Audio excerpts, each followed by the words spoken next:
a rich man's world. I have turned the soul of this beautiful land, but the beauty. Yes. Different worldly things. Yes. Okay. That's what that's about.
Mhm. You sure? Mm-hmm.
Okay.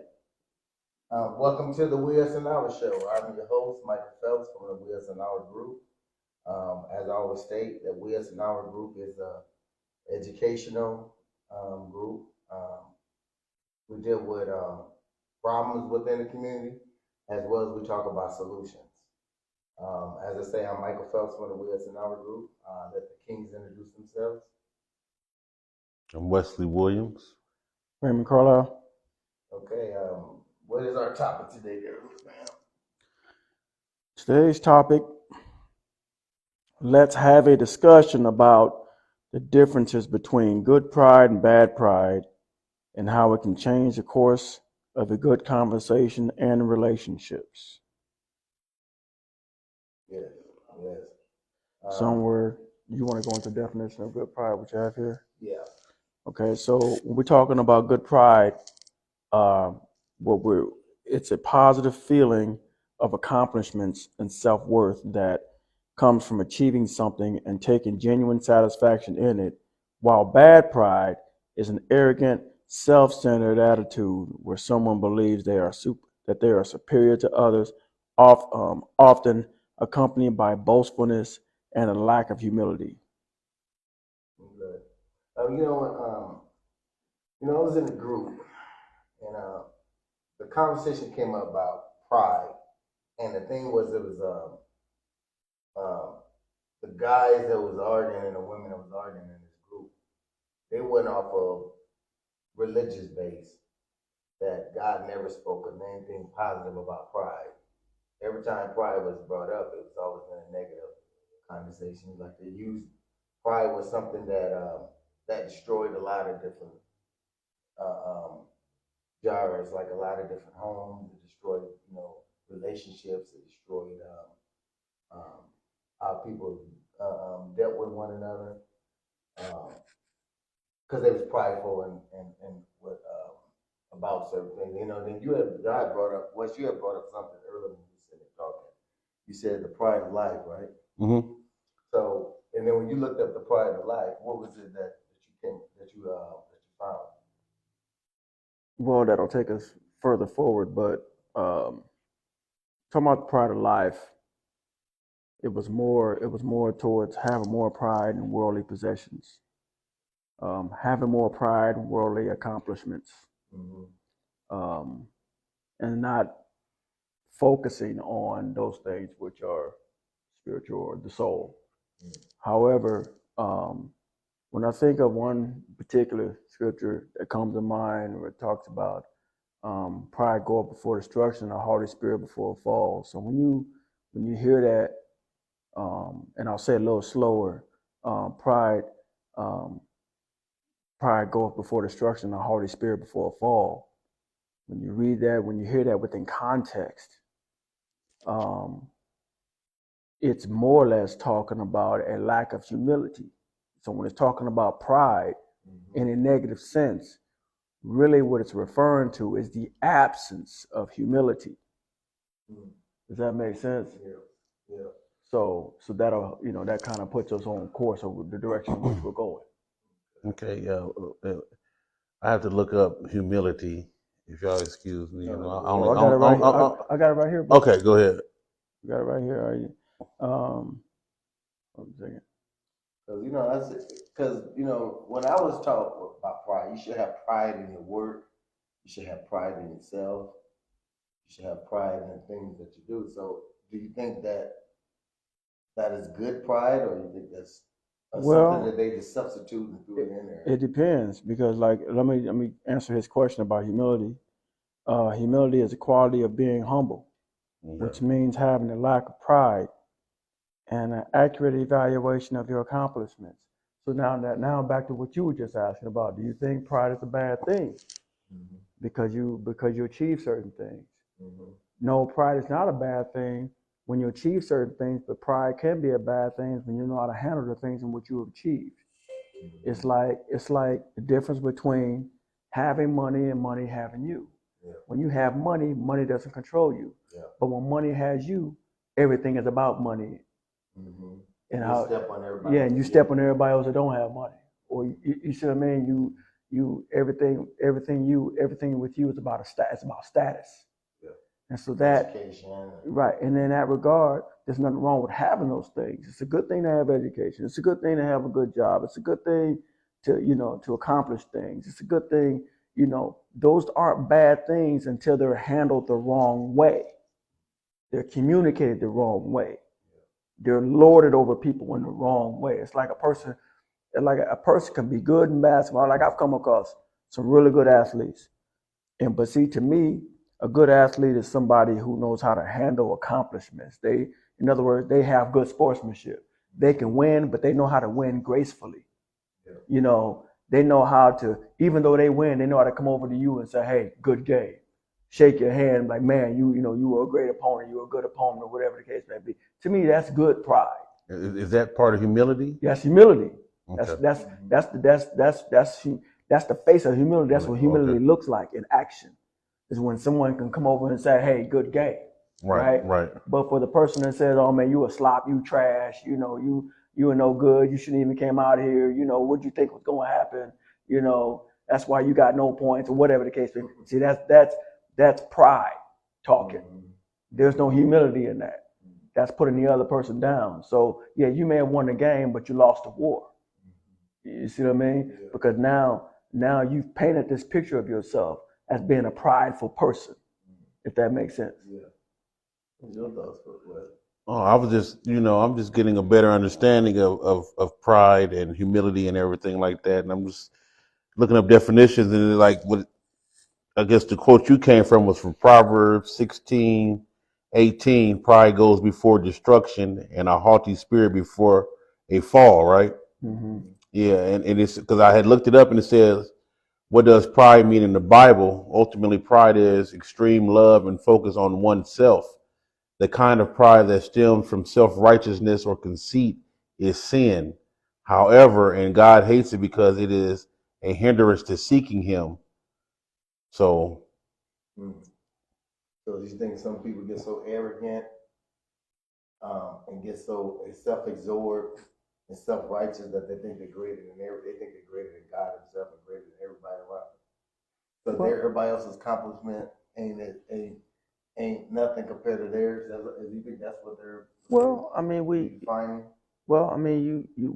all come across people like this. I mean, they're kind of, to be honest with you, they're kind of easy to pick out, right? Because you know them. because they have a tendency to talk about themselves all the time. They have a tendency, everything is about them. I got this, I got that, I have this, I have that. Don't you want to have? Don't you want to this? You know, oh, that ain't nothing. Look what I got. You know, it's just like you know when you come across someone like that, because they really can't help but talk about themselves. So do you think pride is one of those things you can be like, man, I should have had that. I should be having that girl in that car. So That's envy. So do you think that That's pride, envy. that's envy? That's envy. That's but not pride. Well, hold on. Pride goes in there. Though. Exactly. It's because look, you know what makes it pride? Okay, I'm lack listening. of humility. So when you think you deserve something that somebody else doesn't, that is pride. Mm-hmm. But it comes off as envy. Envy, yeah. It comes off as jealousy. But really, it's pride hiding. But yet not hiding very well, because you think you deserve something someone else doesn't. Oh, it's all right for me to have it, but you shouldn't have it. And it can cause that person to be so envious because they believe that should be them. They will go over there and hurt that person or take from that person.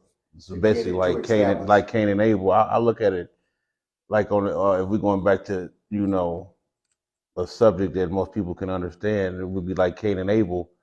He was so proud. Cain was so proud of what he did that he became envious of the of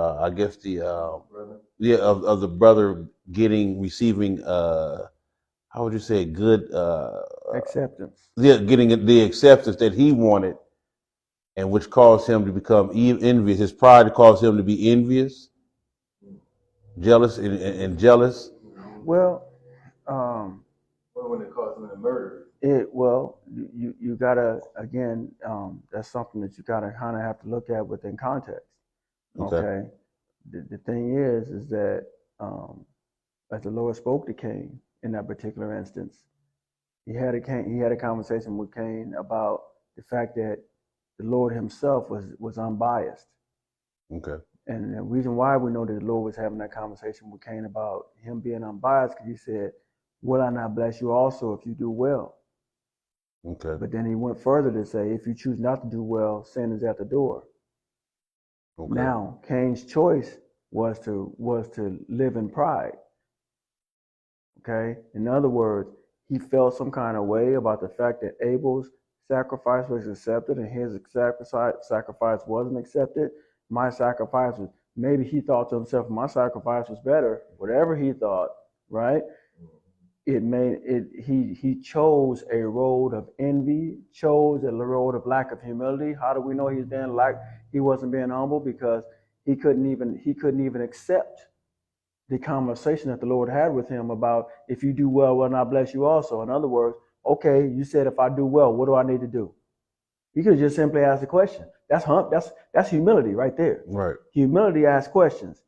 In other words, instead of being jealous of what someone has, hey, instead of me breaking into your house, instead of me trying to carjack you for your car, instead of me trying to rob you for your wallet, how about I ask you for a job? How about I ask you how you got to where you are? How about I sit down and have a conversation? How about I pick your brain, learn some things, right?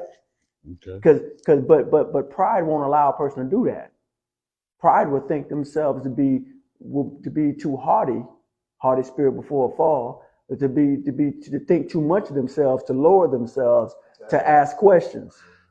Another thing, though, to me, a twist that I'm sitting here thinking, though, if he was actually proud in his work, he wouldn't have committed that sin. He wouldn't have been envious, because if you're proud of what you've done, then you would know that it should be accepted. You know, if you get what I'm saying. If I'm proud of what I'm doing, what my brother's doing shouldn't stop me from being proud of my work, and I just continue with my work because I'm proud of it. Well, you look at it this way, though.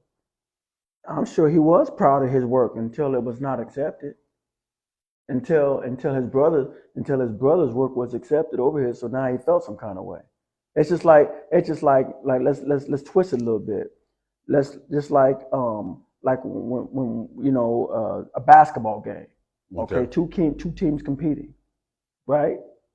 And Just because your team don't walk away the victor doesn't mean you're not a winner, right? But pride will tell you, well, we didn't win, so therefore this game was stupid. This game was rigged, right? They cheated, right? Never mind never mind in the consideration of the fact that maybe there's some things that could have been done better. You know, maybe there were some free throws that were missing. Maybe there was some people out there showboating when they should have been showboating. Maybe there could have been a passing better. You know, instead of paying attention to the things that you could better, right? Just like we talked about with Cain. Cain could have asked the question, okay, you accepted my brother's sacrifice, and the Lord said, hey, if you do better, if you do good, when I bless you also, okay, what do I need to do? Well, just like on the basketball court, okay, if you didn't win, okay, now go back and look at tape. Let's figure out where the holes are. Let's figure out where we made mistakes, and let's make adjustments for the next game. You see what I'm saying? Instead of deciding to get into a fight on the court. Well, you know, there's another thing that I looked at that, you know, scenario, because I look at, you know, you've been in many of the conversations we had in books when people said that you ain't supposed to eat meat, you're supposed to eat, you know, vegetables, fruits, and stuff off the tree, the barren seeds. So you would look at the two difference between the two offerings. Right. One was meat, fat of the cow, burnt offering. The other one was from the ground, the soil, the things that people. So when I hear people arguing, they come in, they'll be like, "Well, we ain't supposed to do this," and they'd be so prideful in their thinking that they would knock the person who eat meat because they feel like they, oh, you know, the Bible says you ain't supposed to do it. But then you look at Cain. Cain was the seeds of the earth and what was brought forth. He had those, he was offering them, but his heart wasn't right. This guy right here was offering the flesh and the burnt offering, but his heart was in the right condition. So if you look at those two things, you would think the person who feel like, oh, pridefully that, oh, well, we supposed to be eating this, and this should be honored over that. Maybe that's probably what happened. Maybe that was probably one of the things that was going on at the time too. I'm not saying that's true, but I hear these arguments. You remember I had them arguments constantly. Oh yeah, I mean, your argument holds water, and the reason why I say it holds water is because we can go even further to another parable of the woman that gave the widow's mite. Okay, you have the woman that gave the widow's mite. She gave the 2 cents. She gave all that she had versus the one that gave out of their riches, right? And she gave and said, so why the others gave out of her riches, she gave all that she had, and God honored it. But why did He honor it? Why did He? It wasn't because in reality it really wasn't about the amount that she gave. It was where she gave it from. Yes. It was how she gave, and so that to give it all. Yes. For the benefit. The sacrifice. The sacrifice. Outside of just herself. Sacrifice. So she gave all that she had. That was her last, and she gave it. So and that's what moved God. So again, that's why I said what you just stated holds water. Yeah. You know what I'm talking about, Wes? Yeah. We discussed that before. As far as with that parable. Yeah. This, just like in that, in that instance, because you see us argue about that all the time. Yeah. People, who gave more and who if you give, if you give them from the heart, I mean, that is a good thing. But, if you can do it within means, to me, I mean, if you give them from your heart, then that would be a good thing instead of just doing it out of necessity, or grudgingly. Begrudgingly, or from a narcissistic point of view, well, I'm on this level, so I'm gonna outdo these people. Exactly, that's pride. So, there you go, right there. You go, 100%. Now you got it. And when I was thinking that, even in the Bible, it to me, maybe I'm wrong, but God showed pride in Genesis, right? What do you mean? Because when He created, He looked back and seen that it was good. Mm-hmm. Isn't that a form of pride? Yeah, he was proud of his accomplishment. Proud of his work. Of his work. And so what he spoke, right. And so I think pride it goes both ways. Like I'm proud of my sons for their accomplishment. Right. But it's like some people be proud of their kid, or if I'm proud of my son, then I go around boasting and bragging. Putting them on a pedestal. Yeah, and really they're not even worthy of that, or even if they are worthy, but you putting somebody else's child down. My son's better than yours because he's doing this or he's accomplished that. Exactly.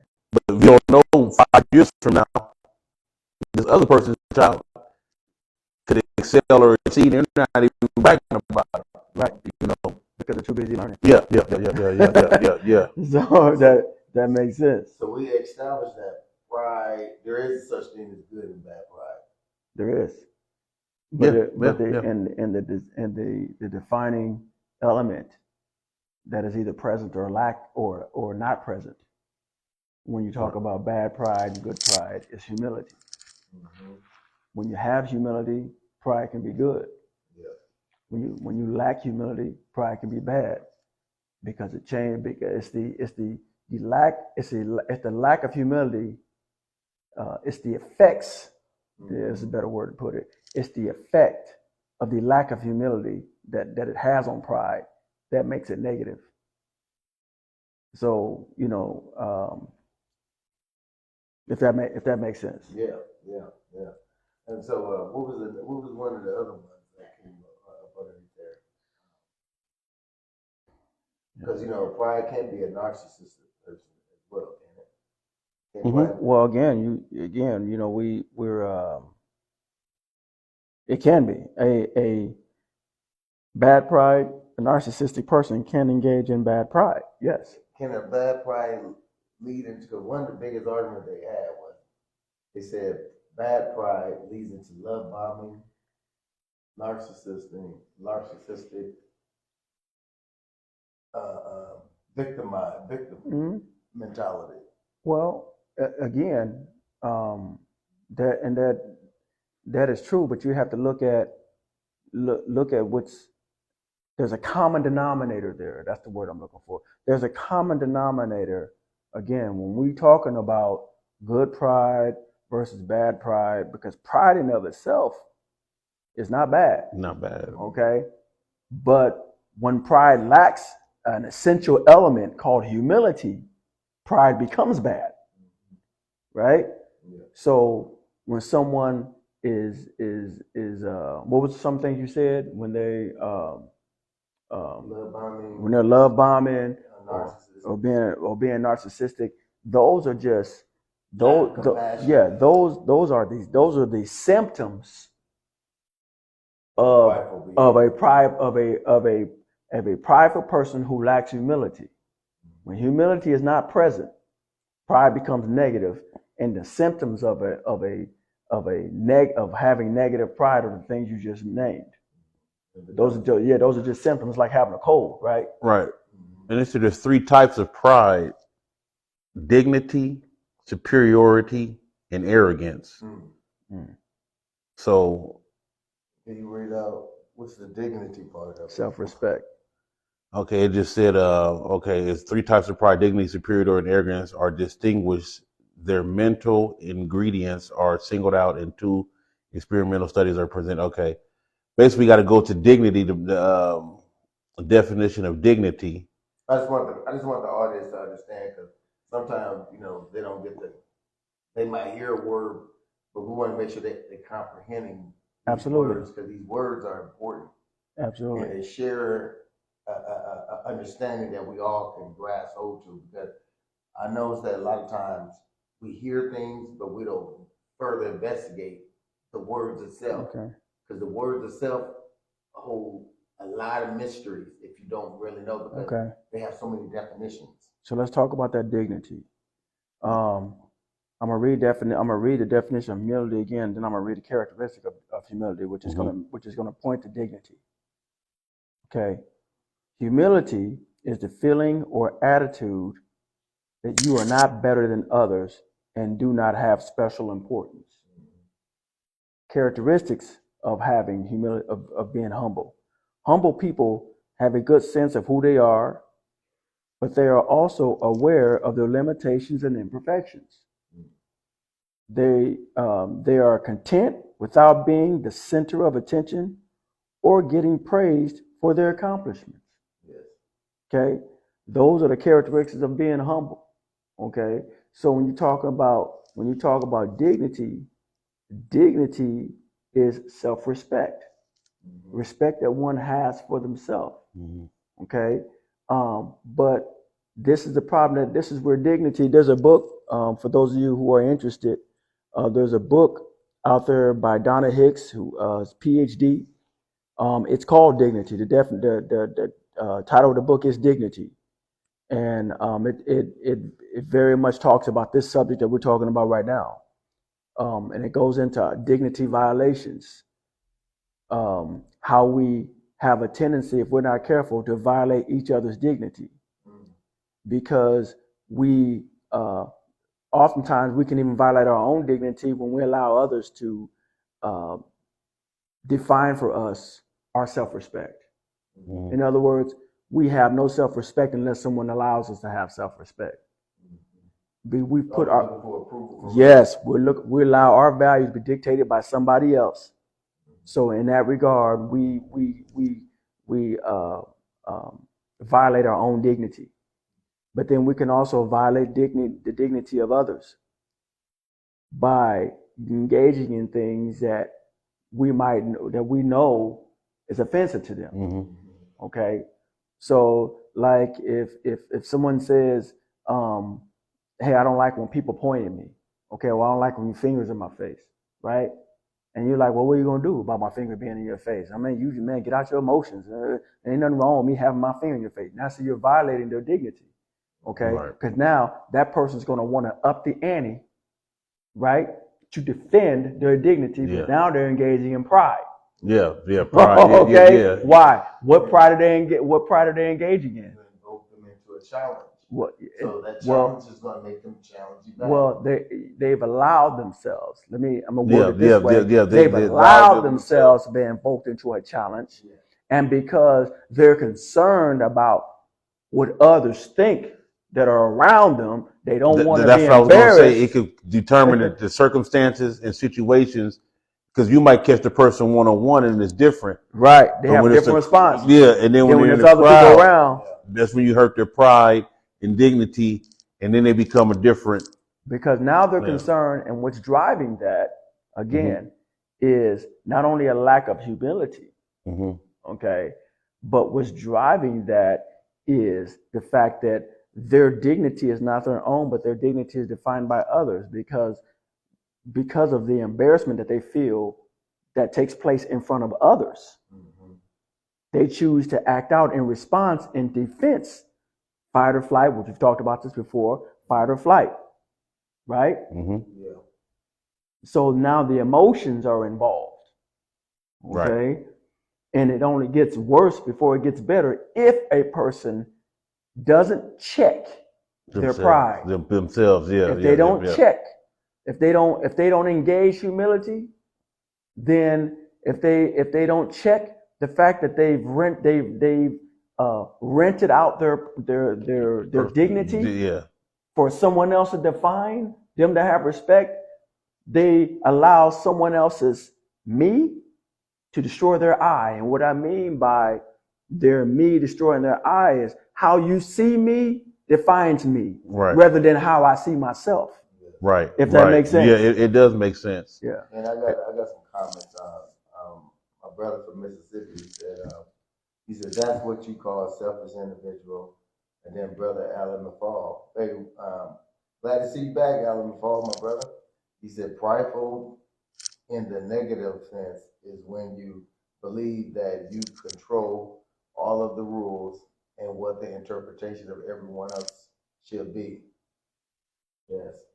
I know you got some. Can I go into the? Okay, dignity and pride. We was on that again. And I'm gonna break it down just a little more, because you hit on it. But what it says, an internal sense of dignity, an internal sense of self-worth and respect that involves being humble and generous towards others. People with dignity can enjoy their success without demeaning others. Now, pride, a feeling of superiority that can be based on accomplishments or other sources of status, people with pride may feel that they are better than others and may judge people who are unemployed or unambitious. Pride can be precarious and easily punctured by insults or rejection.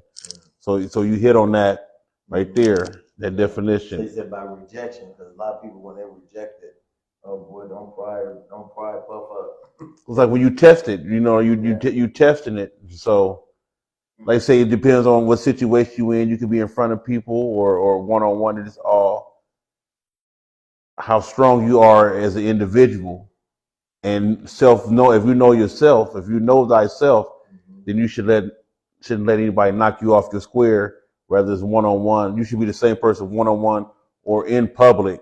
It shouldn't matter.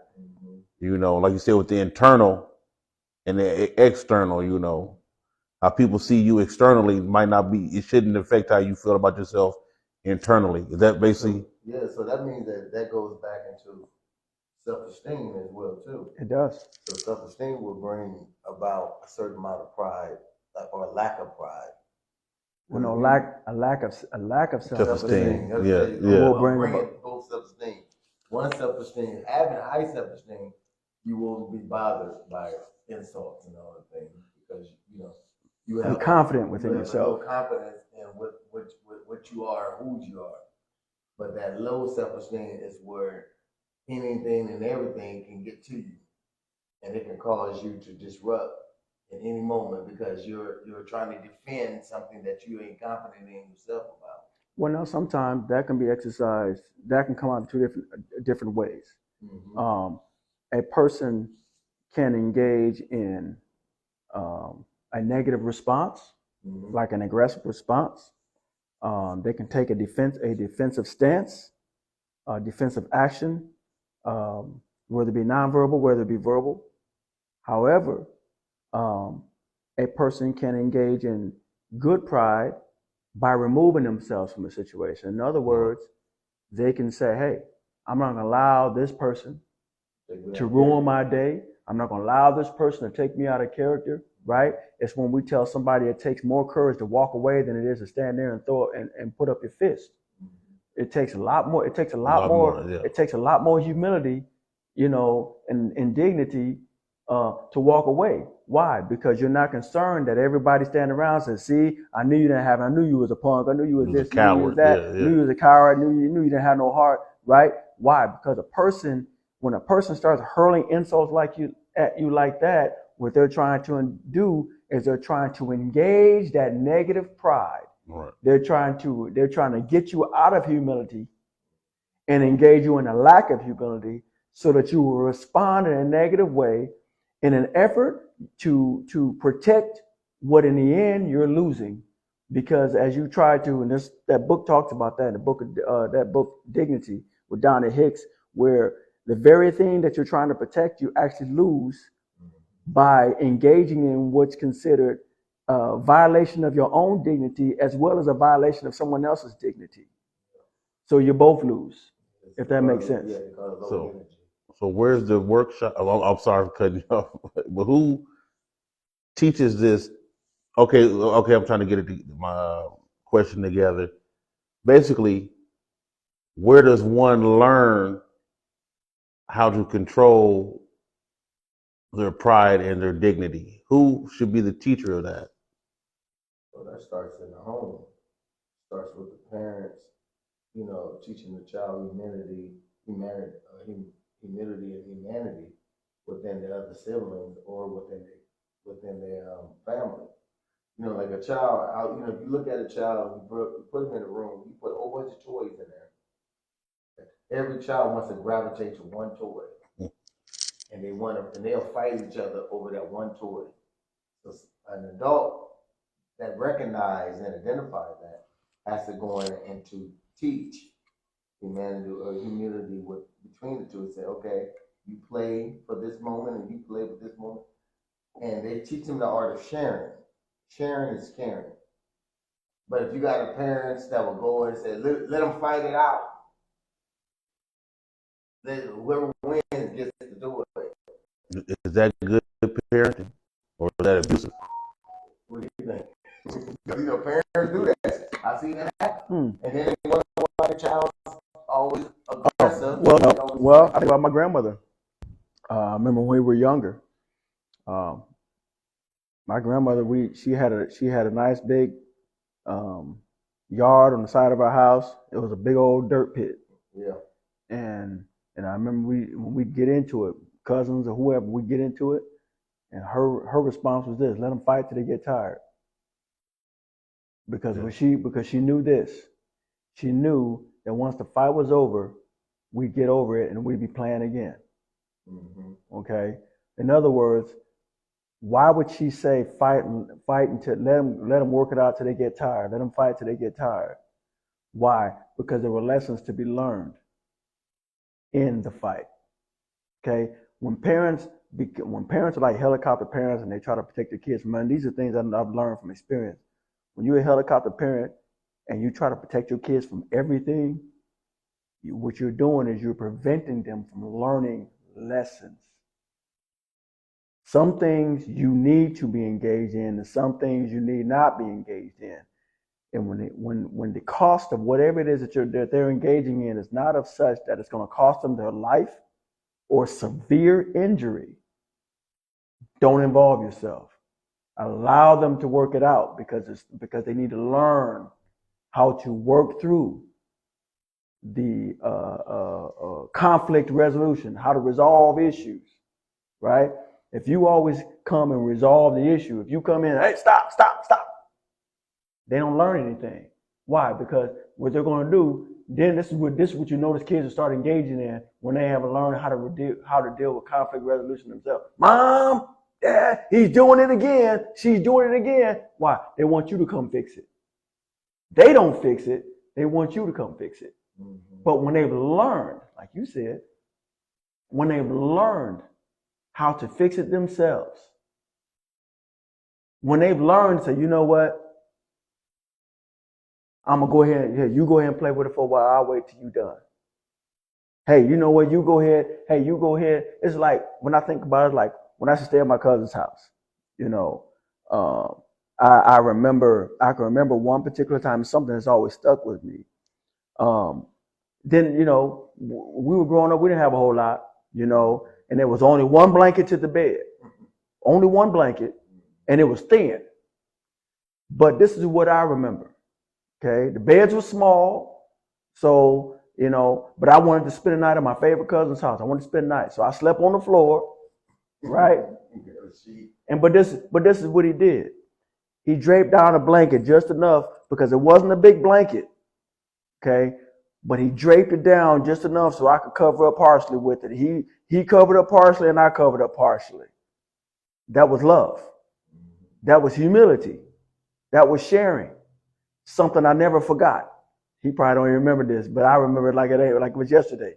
But, you know, it's those kind of things, it's those life lessons that we've got to learn when you're talking about pride and humility and dignity and these things that we're discussing today, is that it's those life lessons of application. I agree with you, but I also think it's per case scenario too with that, because you got some kids that are just evil, bullies, like to torment, like to torture.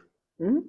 And that comes from why they are like that. That comes from some reason that happened, or something that happened to them. But how do you teach that kid humility? Well, you've got. Well, we had two cousins like that. Yeah. Well, we'll get onto it, but I mean, when you see that characteristic, right. I'll say this: there are a lot of things that can contribute. Now you're starting to venture off into psychology. There are biological things that can contribute. Okay, there are when I say biological, I'm talking about like genetics. Okay. Yeah. Okay. Yeah. There are environmental things that can contribute. I'm talking about like how you're raised. Now you're talking nature versus nurture. Right. Okay. Or both. It can be biological, which is something that's genetic, that is passed down. Some people just have selfish ways about them, and Yeah. it's like the apple didn't far from the tree. tree, yeah. Like no one taught them to be selfish; they just are. Right. And it's something that has to be taught to. So as a parent, this is where parents come in. This is why we have kids, and this is why we have parents, because a parent who's paying attention to their child, when they notice that selfishness in that child, that is something that needs to be taught to. Okay. Right. To help them balance that. Sometimes it's okay to say no. Right. Right. And then sometimes it's okay to say yes. Yeah. But it's a fine balancing act. So how do you stay out of pride? Okay. Well, then this is where humility comes in. When do you say yes because you're being humble and you want to share? But then when did you become a doormat? Because now you're saying yes all the time. All the time, Now you yeah. have no self-respect. Right. You see what I mean? And do you believe that we can have too much pride in some things? Like I see that some parents, you know, as we was growing up, you couldn't tell their kids nothing, but they knew that the kids was in danger when they go outside of those doors. Mm-hmm. But they didn't want nobody to tell their kids nothing. Yeah. And you're so prideful about your child, thinking your child is the greatest of them all, and think that your child don't do no wrong. When wrong is when the behavior or characteristic is brought to the table, you automatically take a defensive mode. That's not my child. But deep down inside, you know that's your child. Mm-hmm. We do have those type of parents. We do. Have that because we're so prideful. We don't want nobody to believe that our children is out of whack and out of control. Mm-hmm. Right. But when do we break away from that factor and say, you know what? I'm not, because there was a thing we was talking. You remember they told us back in the day when they started getting into the psychology. When psychology really started hitting the schools and the counselors and them really started getting into the psychology, they would come in and the first thing they would usually start to use was words like, "Well, we don't never talk about bad children and good children. We just say children." Okay, that was the psychology that was coming in the door, because what they tried to do is say that we don't want to identify the behavioral child versus the problem child, the problem child versus the non-problem child. But they would pull them in the classroom together, but then they would treat them differently. So, but they didn't want to label it that way. So if you're not labeling it, but you're treating them different, because you have the behavioral child sitting up in the front of the classroom, because you want to take them from the back. Right. You know how that went. Mm-hmm. But you want to separate them to obtain the class, to control the classroom. So why not be so prideful and say, you know what, this is just a problem within certain children, because certain children come from environments, come from, like you said, from nature or nurture. Some kids ain't nurtured. Well, sometimes it's behavioral. Yes. So you get down. That's where behavioral psychology comes in. So that's a different type. That's a different type of psychology. That's where it's more of a matter of a person where external things affect them. So a person makes a decision based on the information that they've received or information that they have processed. Which is good. When you say that, you gotta. I want to see which group of people you're talking about. You're talking from the young adults, the young parent, or you're talking from an older Well, parent? the reality, the fact is, that covers everybody. It really does, because when you talk about, but it covers more of the adult more than a child, and this is why I say it covers more of an adult than a child, because what children have to be taught how to behave. Okay, children have to be shown the proper way. That's why you have adults in the lives of children, because they're supposed to teach them. Okay, but when an adult doesn't learn, not because they were unable to learn, but because they chose not to learn, or they chose to see things a particular way, maybe that's because of their past. Maybe that could be genetic, that can be environment, that could be behavioral.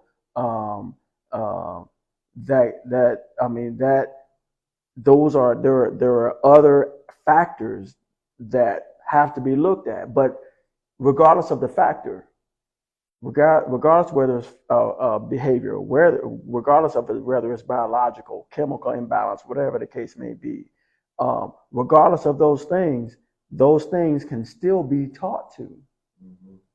Okay, but then there's a matter of a willingness to learn. Yeah. Okay, some adults, like you said, even in the face of truth, they know it's their child, but they refuse to acknowledge that it's their child. That's pride. Everybody's trying to tell them. That's pride. Well, it's that again. It's not pride in of itself. It's the absence of humility. Yeah. That absence of humility is what defines whether pride is good or bad. When humility is present, pride is a good thing. It's a good thing to stand up for your child. It's a good thing to be an advocate for your child when your child is right.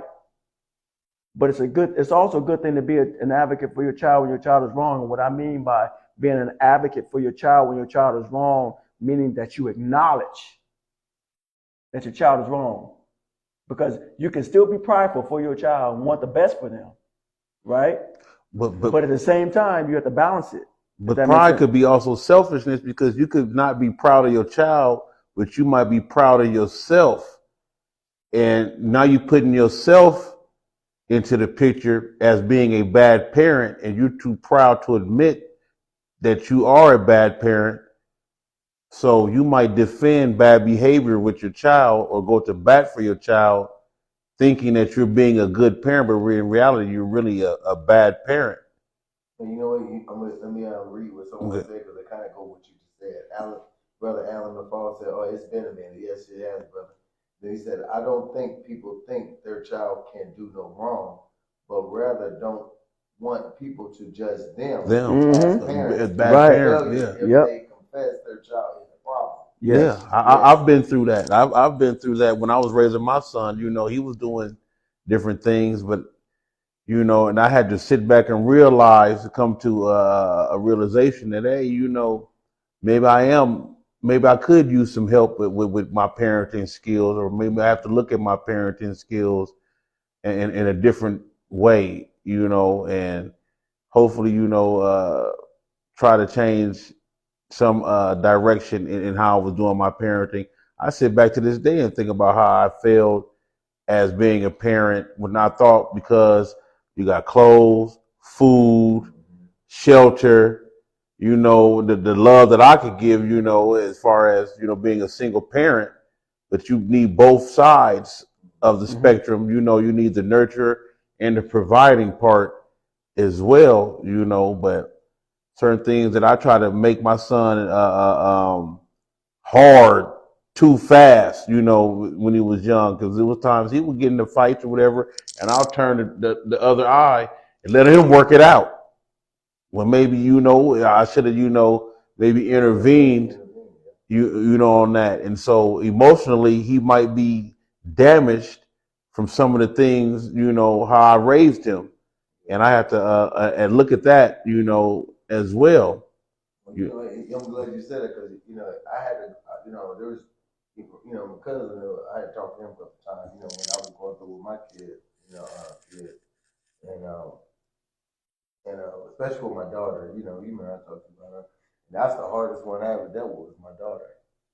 My boys, I'm good with, but my daughter, it's kind of hard. It's hard to deal with, my daughter, because it's like, she'd throw stuff at you. She would throw stuff at me, and my pride wouldn't allow me to accept it. Okay. I always had a rebuttal against what she was saying, because I always felt like, okay, you ain't looking at it from this point of view. You ain't looking at it, you only seeing it from one side, and this and that. So then one day I had to take myself out of the equation and really listen to what she was saying. Right.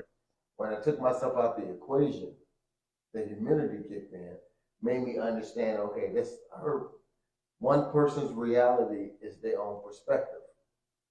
So her perspective is her reality. No matter what I tried to tell her, she's stuck with her perspective, what she sees. So I had to go back to the bank vault and take another withdrawal and deposit something else in there to get a better understanding when I was dealing with her, because that's my only girl. So to deal with my daughter, I have to. She's very fragile. And you know how hard it is for a man to pride and suck his pride down, to deal with that constantly emotion that's all over the place, and you're trying to get in there and try to help navigate her through this.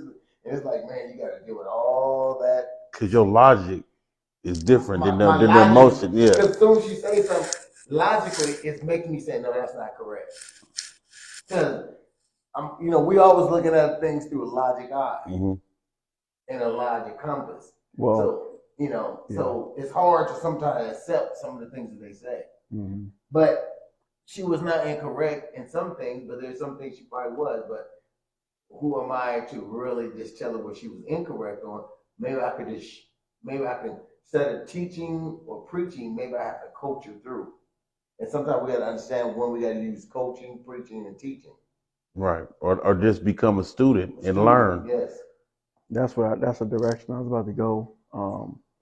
The word I was going to throw in there when it comes to learning, right, is empathy.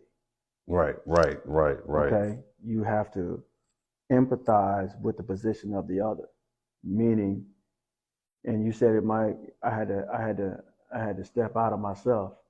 I had to remove myself. The way you word it, I had to remove myself out of the equation. Mm-hmm. In other words, I had to remove me and my emotions and my logic out of the equation enough for me to hear what she was saying, and come back in with an empathetic ear to understand her position. And the better I got at hearing what she had to say, now I learned what you just said, how to approach. Right. If that makes sense. And apply. Approach and apply. Yes. So, okay, with the pride, good pride, bad.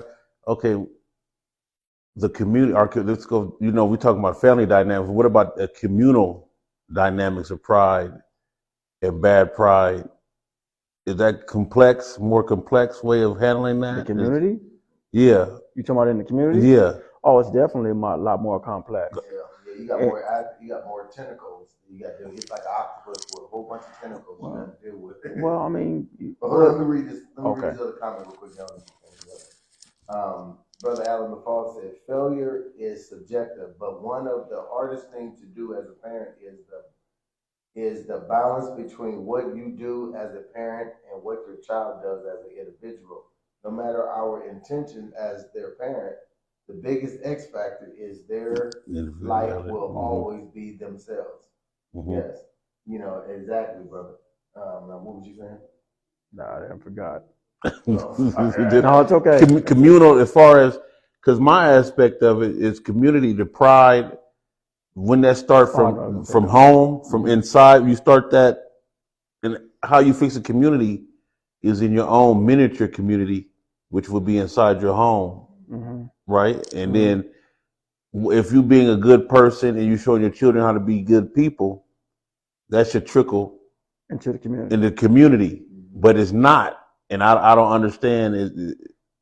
Well, I do understand, but then I don't understand. Why would you say it's not? Because how our community is disabled right now. To me, I call it disabled. We're under severe disability. It could be mental or physical disability, because physically we're not strong as a community. We can't even really fight back from the demons that are attacking our community, which basically the biggest demon that's attacking our community is ourselves. And mentally, we're disabled as a community because we don't have the proper thought process, and we're all scatterbrained. You got woke, you got religious, you got prideful, you got homeless, it's all mentally to me, like I said, it's disabled. Our community is very disabled. And it looks like to me, and I always say this, that we almost on our last leg. Okay, does it apply to everybody in the community? In certain ways, I would say, because some people are about the I, me, and mine, and that's what our community basically is. Mhm. Is focused on the I, the me, and the mine aspect of things, and that's how we are weak. Well, there are people in the community that are that way, but does that cover? Does everybody in the community think of I, mine, and No, but to a certain degree, to a certain degree, my group. You know, Alan said yes because in community there is less connection. there is. That's exactly what I was getting at. There's Yeah. less of a relationship. Yeah. Yes. And so even in that, and those connections was disintegrated within the home, within the family dynamic. If the family lacks the humility in within itself, and respect for the hierarchies, respect for the myarchies and all them in there. Like you had your grandparents and you had your parents and you had your uncles and all the big cousins. If you didn't respect those chain of events or those chain of commands, how you gonna go out into this world, into the community, and respect those who are trying to do things in the community to keep it safe? It all starts. The simplest thing starts within. If my house is out of order, how can I go into the street or to the community You can't. and bring order or even speak of order? You really can't. And I see so many people will run from their responsibility within their family dynamics, but want to go out into the community and try to do better causes. It doesn't happen that way. It doesn't work that way. I wish it did. But if you can't, if you running from the small thing that, because you're afraid, because everybody is harder over here because people know who you are and know whatever that. That even Christ said it's hard for a prophet to be accepted in his own town. So we know that it's going to be more difficult. It's going to be more challenging. But did Christ stop doing what he was supposed to do in his own town? No, he did not. He knew it was just going to be a uphill battle. And we know that it's always going to be hard. We see that all the time, you know, and you can become very prideful on how you look at it, how you approach things, because you be like, man, I did this, I've been doing this, I've been doing that, and there ain't nobody's getting it, nobody's hearing me, nobody. I got to that point many times. I said to myself, man, I'm doing all this, and nobody really cares about what you're doing. All they want is what they can get out of you. But guess what? Well, they want to see a miracle. They want you to. Or they'll tell you And a lightning bolt happening in the community. You're not saved enough, or you're not. You hear a lot of different things, but you know what the thing is? It's not about what they think. It's about what your relationship you have with God and what your relationship God has you to do. Everything God used was not normal. He used a donkey on one occasion. He used evil men who was doing bad things, but they became good men because they hearts. So we just got to understand everything don't look the way you want it to look.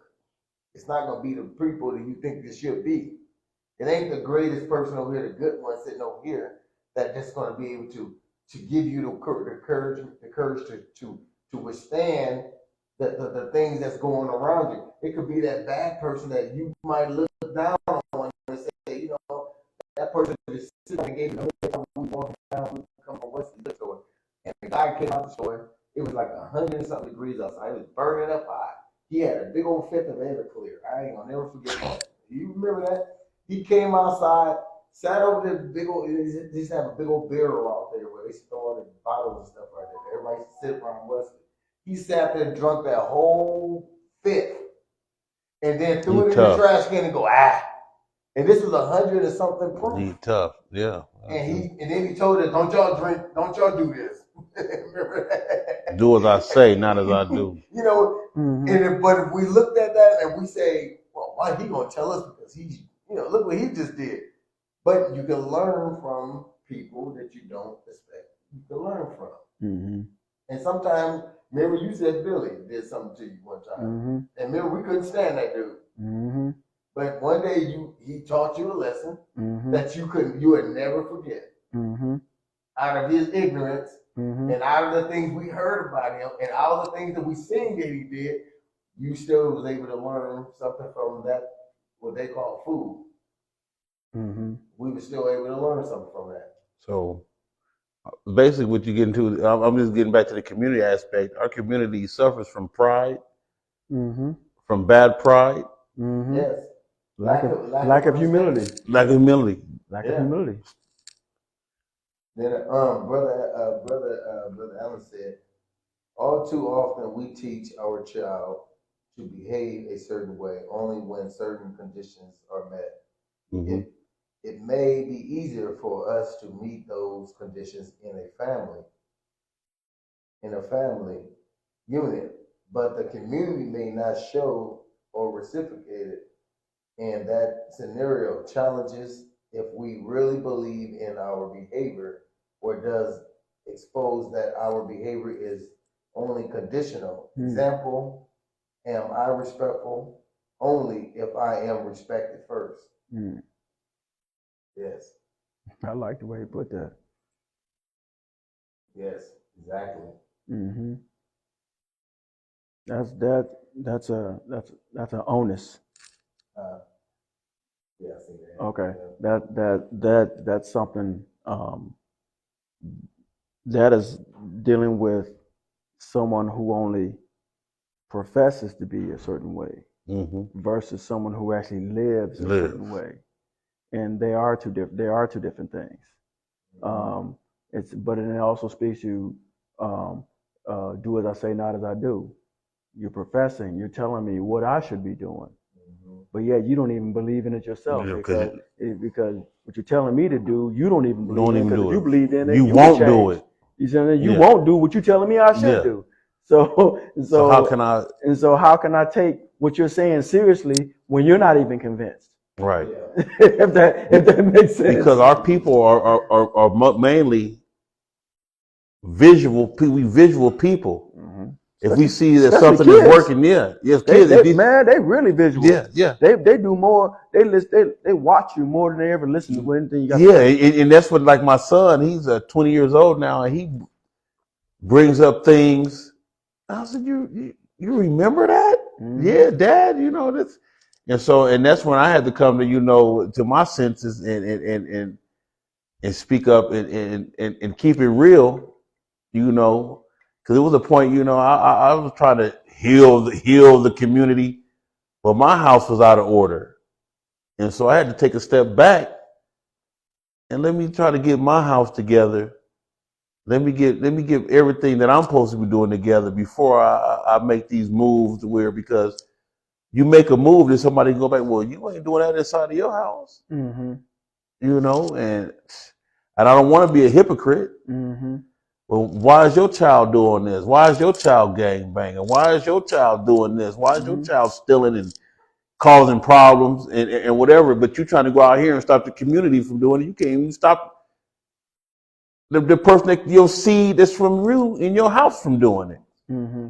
So how can you save, and you can't even save what's going on in your house? Mm-hmm. And so I had to take a strong look at me and what's going on in my circle, and put down, my pride, and realize that, hey, Wes, you might want to take a step back and reevaluate what you're doing, and so that way you can't help others if you can't help yourself. Mm-hmm. And that's what I've been focusing on, is trying to get back organized within my surroundings and circles, and then hopefully, the things that I teach and impute into my kids will come out and help inside the community. Because what tore me up was when my son, he went to court. My youngest son, he went to court, and they called him a menace to the community. He's stealing cars in this, and they called him a menace to the community. But how am I helping the community? And I got a little menace going out and menacing the community. I had to think about that and reevaluate a lot of things. And then my approach towards him is different now, and hopefully he gets on, hopefully, and that's a strong word, that's like a wish. Hope isn't nothing but a wish.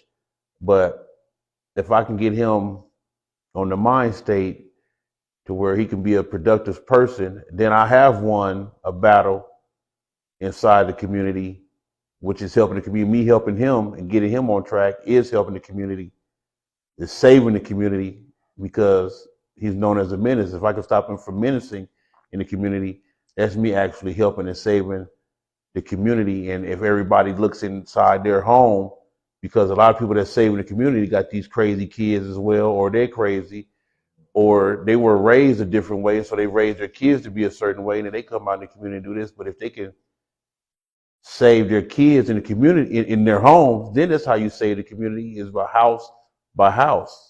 That's my opinion.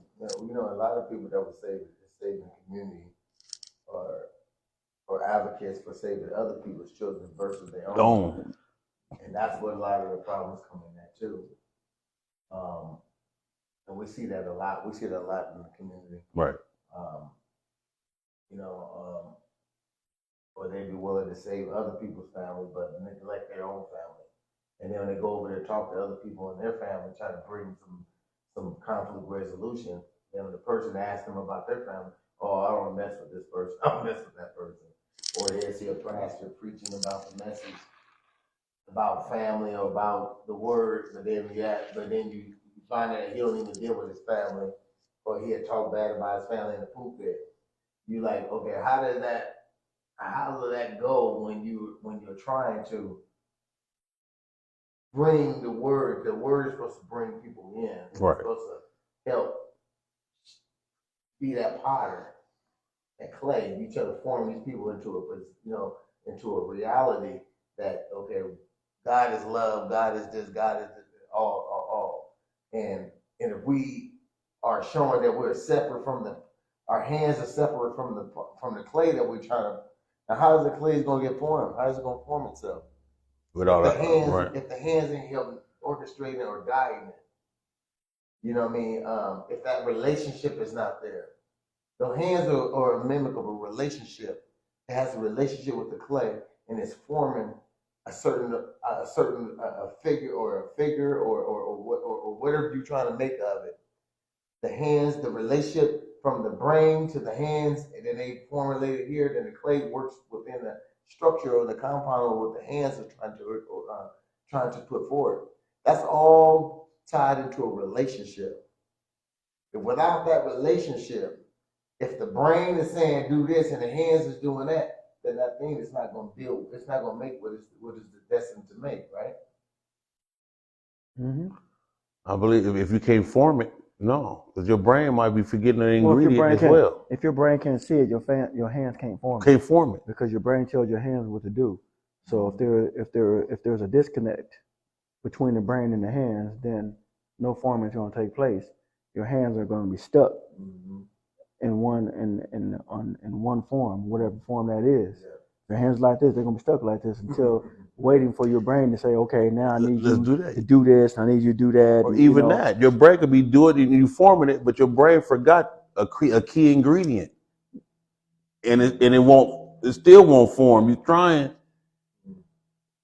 Yeah, sometimes some people do struggle to apply what they see visually in their brain, in their mind. But again, you're talking about people who learn differently. Now you're talking about the 5 learning styles. Okay. You're talking about a kinesthetic learner, an auditory learner, people who read and write. I think there's only 4 learning styles actually, let's say auditory, kinesthetic, read and write, and there's one other. What am I missing? I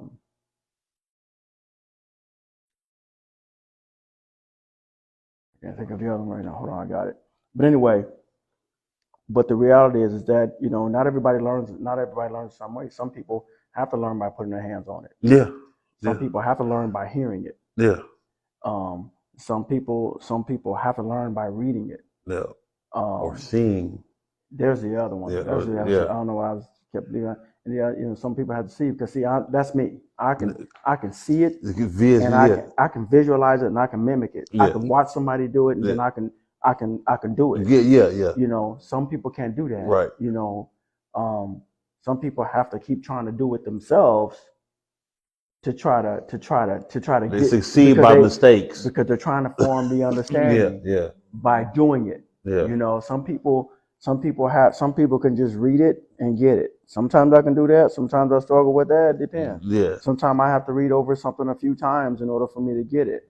You know, sometimes I have to slow it down for myself, Yeah. take notes along the way, and then, you know, digest it and then come back. Now I got it. You Yeah. know, some people can read it and be like, okay, I got it. But see, once you put in a whole lot of practice of doing that, then you get better Right. at being able to read it and digest it.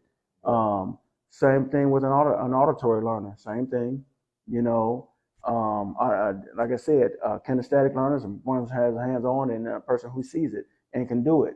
You know, but not everybody learns the same. So you Right. kind of have to know what kind of learner you are, or if you're dealing with your child, you have to know enough about your child to understand what kind of learner they are. Right. Okay, because that's going to determine how you teach them. Yeah. Okay, sometimes they're not going to learn. You can yell at them all you want. Maybe they're not an auditory learner. And you got to figure that out. Yeah, you got to figure out what kind of learner they are, and modify your teaching to their learning style for them to be able to understand and be able to apply what it is you're trying to teach them.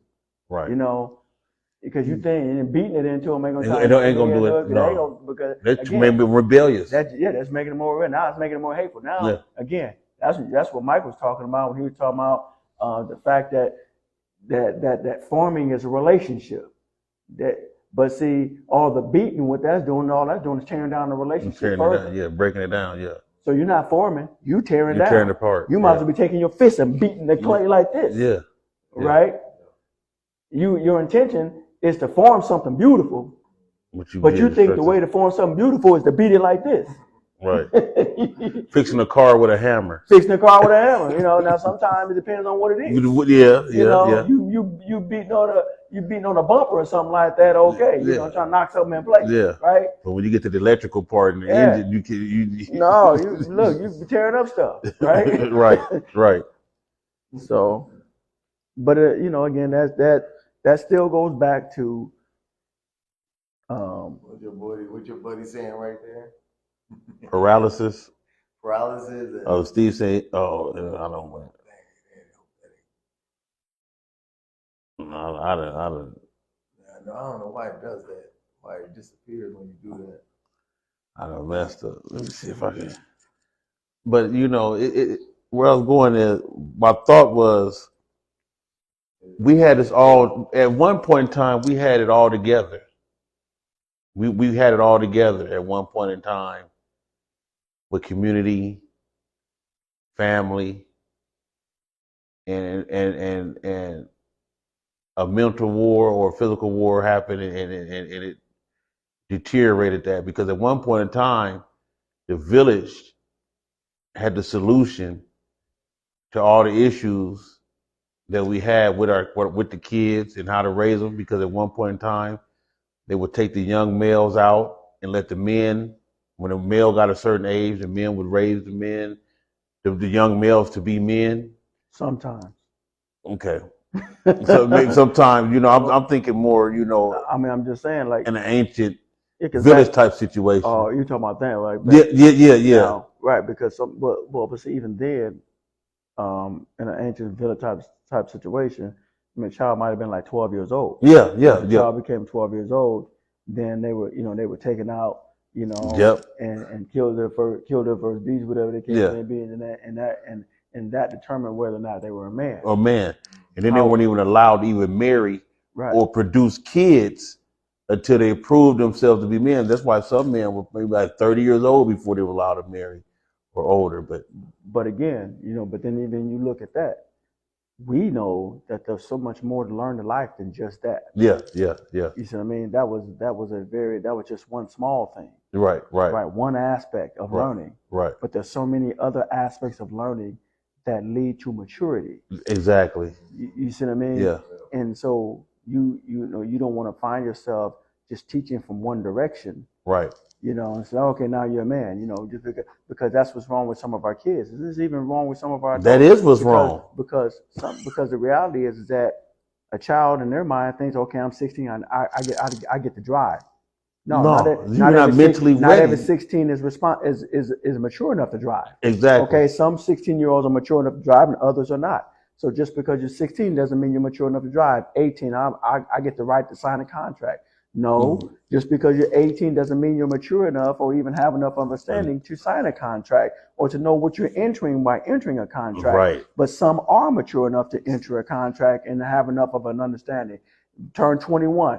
21, I get to drink. That doesn't mean that every 21-year-old is responsible enough to drink. So again, there's Levels. no automatic. There are levels, of understanding. There's levels of teaching. There's levels of learning that we must all still go through. And you kind of have to know where you are. Yep. When you get older, the onus is on you. Yeah. When you were a child and you're living with your parents, the onus is on your parents to teach you. But then when you become older, and I say older and not becoming a man or not becoming a woman, because it doesn't necessarily, because a man or a woman does not determine by age. No. Because as we're talking maturity. Right. So I'm not going to say that I'm not going to use the word man or woman. I'm going to simply just say when you become older.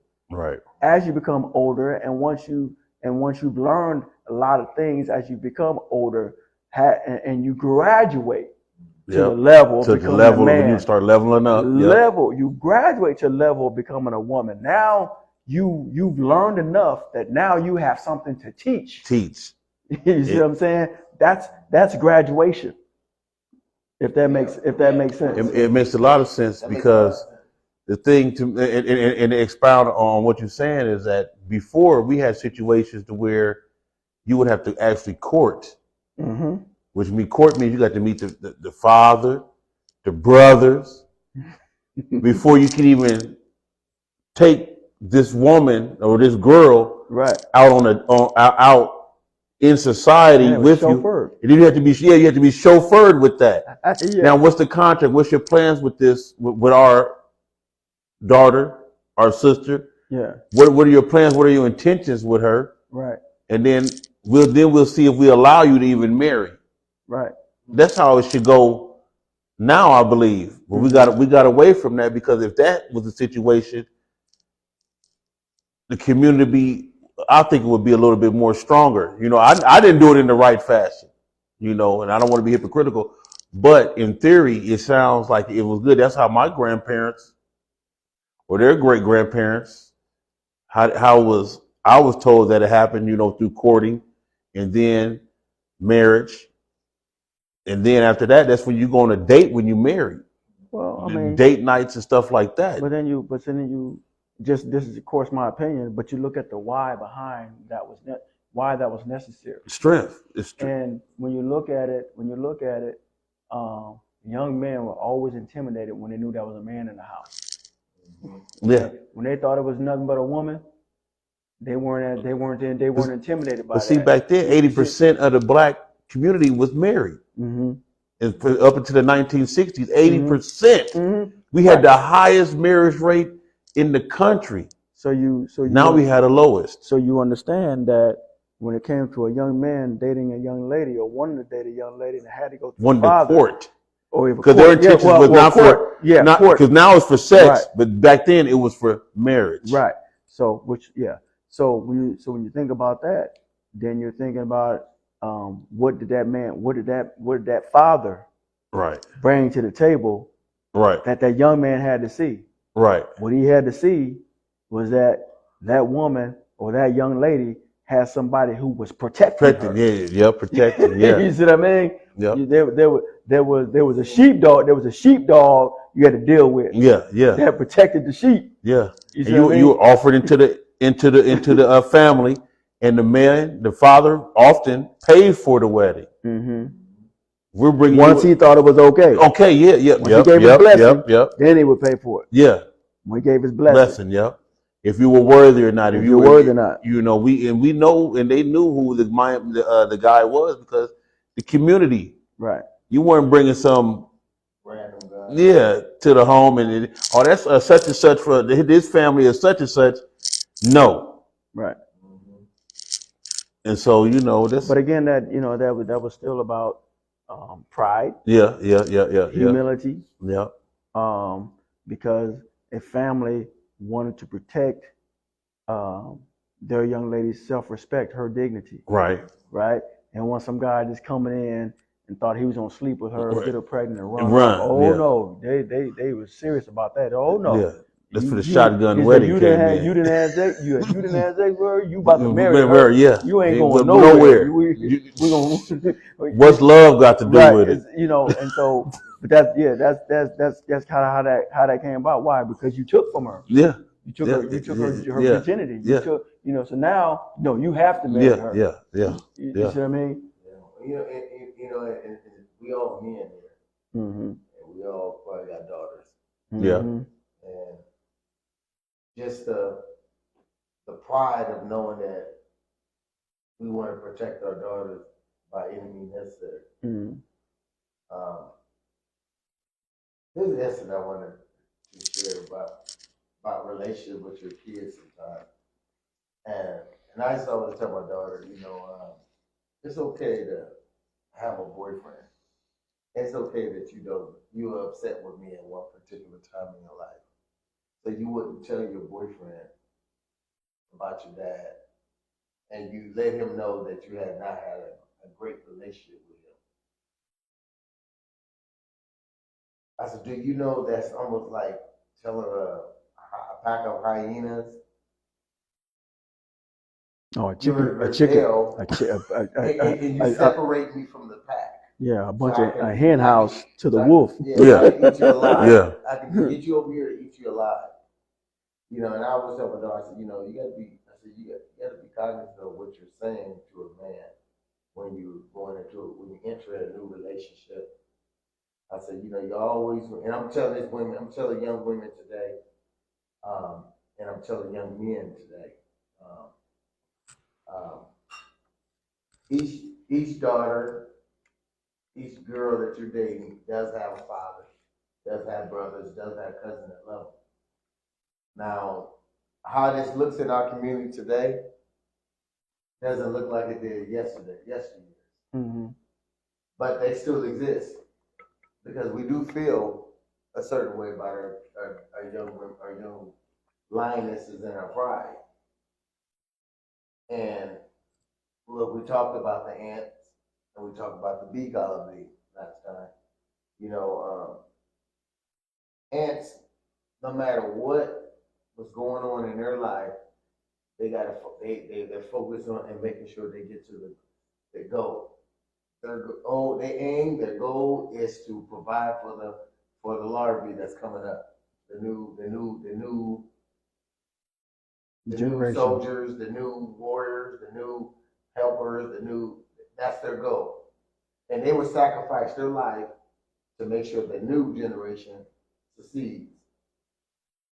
And they protect the queen. Now the queen doesn't mean that she's over the whole thing. The queen means she's producing more offspring. They protect that is producing more offspring. She really has no more say so than the workers and all the helpers and all that. She just produces, and they have to protect her because she's a valuable resource. Same as we protect our ground, our earth, because we're able to plant seeds and we're able to grow things that's going to nurture the body. It's the same scenario when we talk about the ants and the bees. So with our pride as men, we want to be the first defense mechanism to protect our pride, our hive, our colony. That's what we're supposed to. That's what our pride is supposed to be. But guess what we've been doing? We for some reason we substituted that with materialistic things that we lost our connection with our Heavenly Father. We don't speak with Him no more. We got a bad relationship with Him, so therefore it expands out into our community or into our family.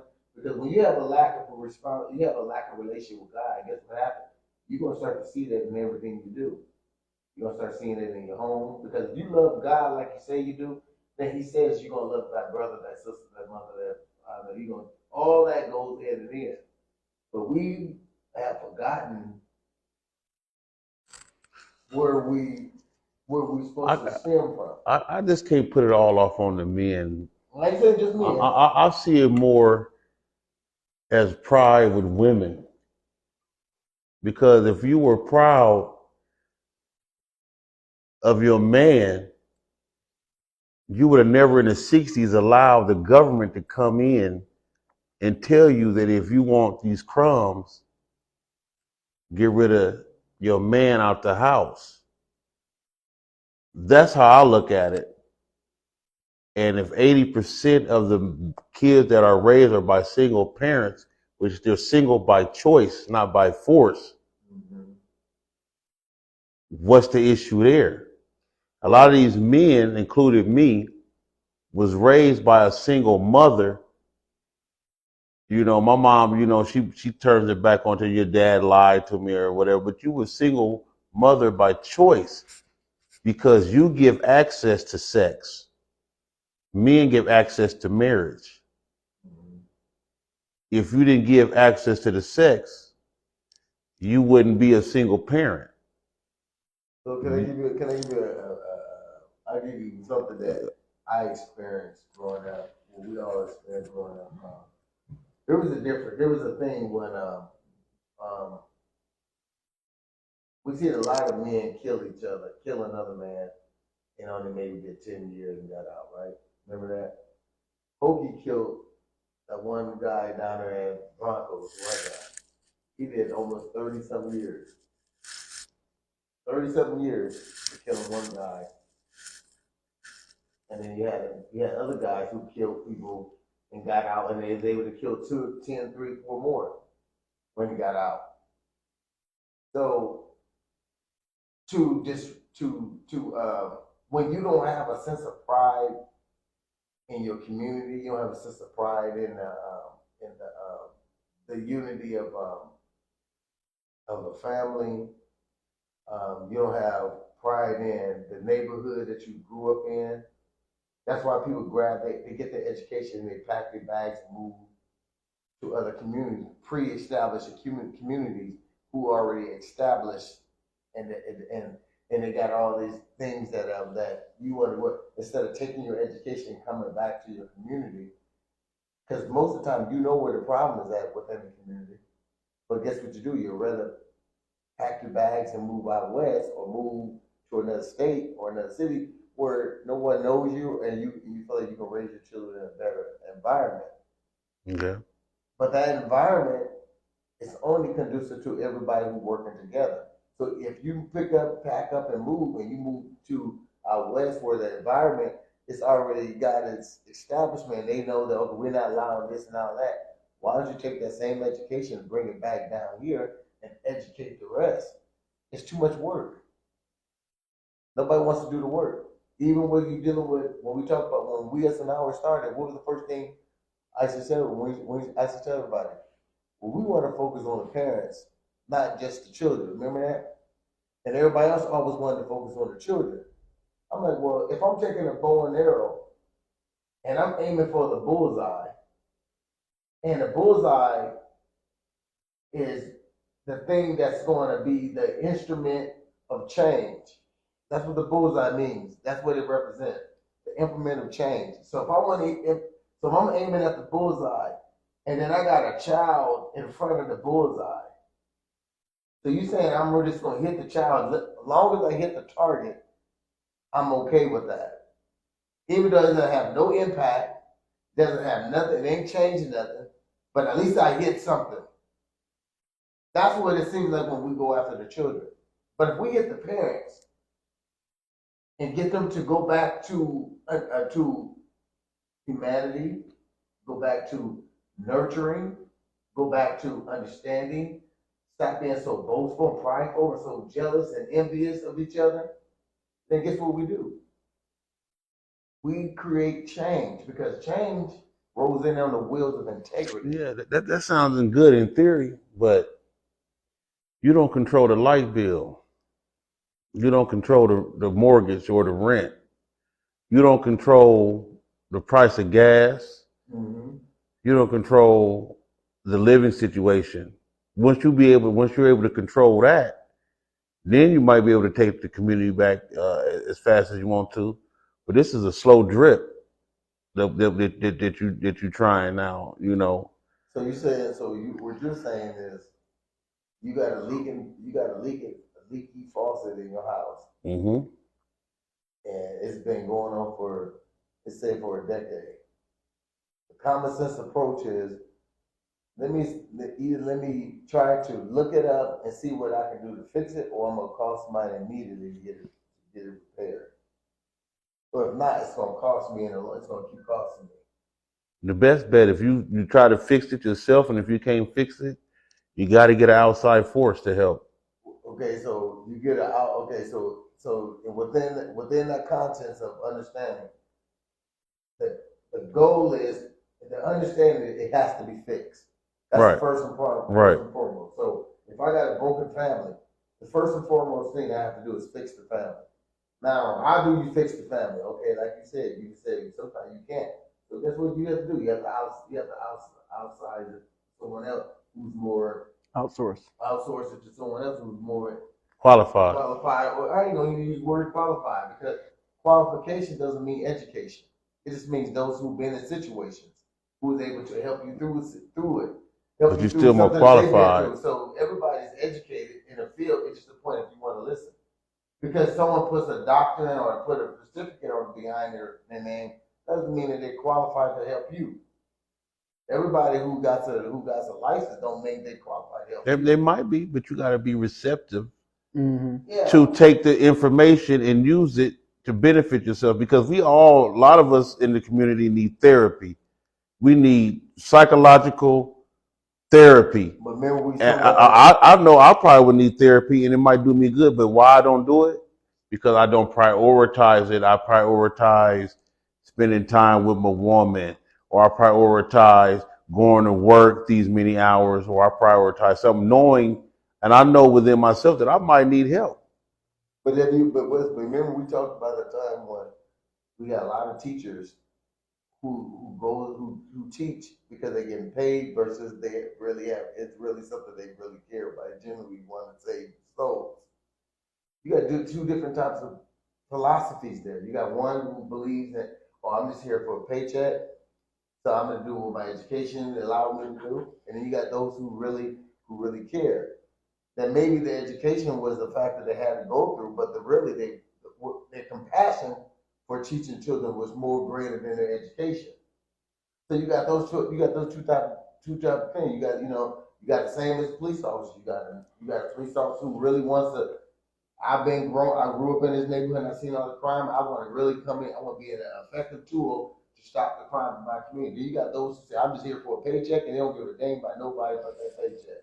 And they ain't gonna let nobody interfere with their paycheck. So so we're dealing with we're dealing with so much and we don't know who's who. The mistake is what you have to fix. You have to find the problem and find a solution. We know what the problem is. And to me, the problem began when instead of asking for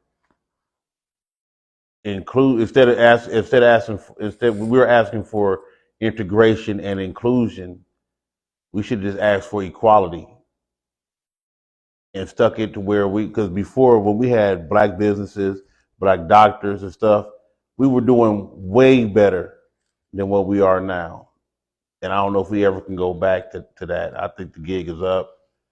I know it's getting close to time, but to me, the gig is up.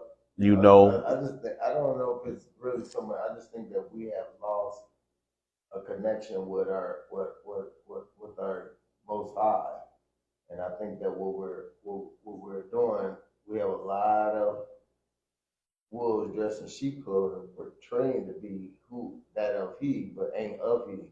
He said, "Greater is he that's in you than he is of the world." And a lot of us, that's what's in us, don't even know whose we are to know what we are to know who we connect to. So what we're doing, we're speaking with lip service, but do we speak it from a really deep aberration that we know who we are with our Father? A lot of us ain't connected. A lot of us just acting connected.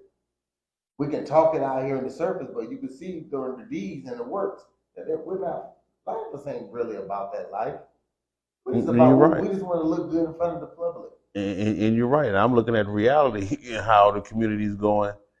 And within 10 years, I don't know about y'all, but within 10 years, it's done. Omaha, Nebraska done in about 10 years' time, because you're going to have more foreigners in here.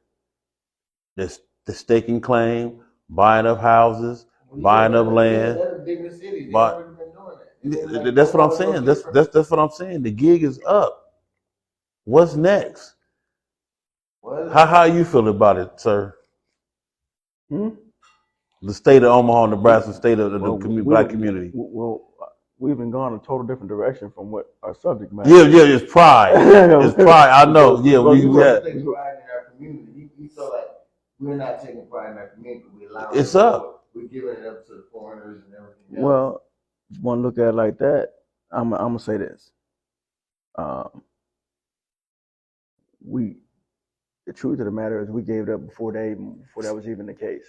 Mm-hmm. So you can't blame it on that. Yeah. No, I'm not blaming on that. I'm just saying the effect. I'm just saying the cause already didn't happen. I'm just saying we already laid down and allowed ourselves to be walked all over. Just in our decisions, the way we choose to conduct ourselves, the lack of humility that we engage in,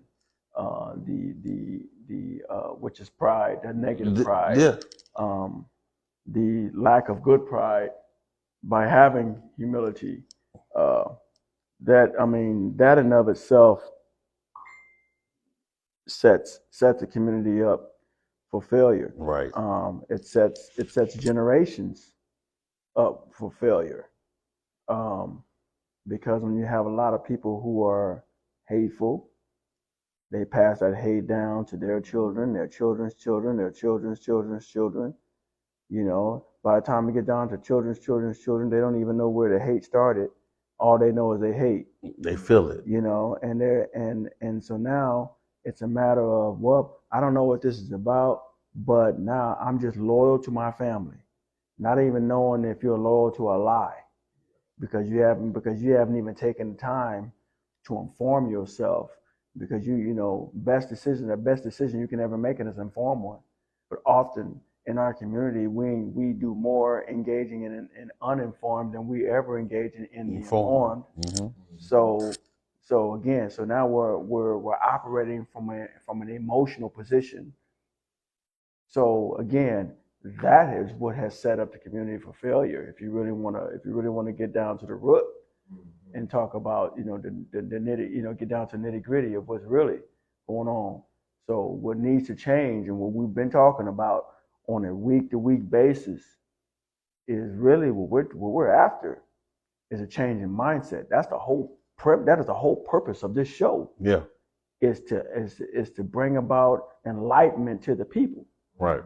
So that they would learn to move different, consider different, operate different, be more responsible, not only for themselves, but then for their children and for their children's children, and for their children's children's children, so that because the generations of the past don't have to be the generations of the now. Right. The generations of the now are what they are now because of the generations of the past, because we have not allowed, instead of allowing the past to inform, we've allowed the past to enslave, if that makes sense.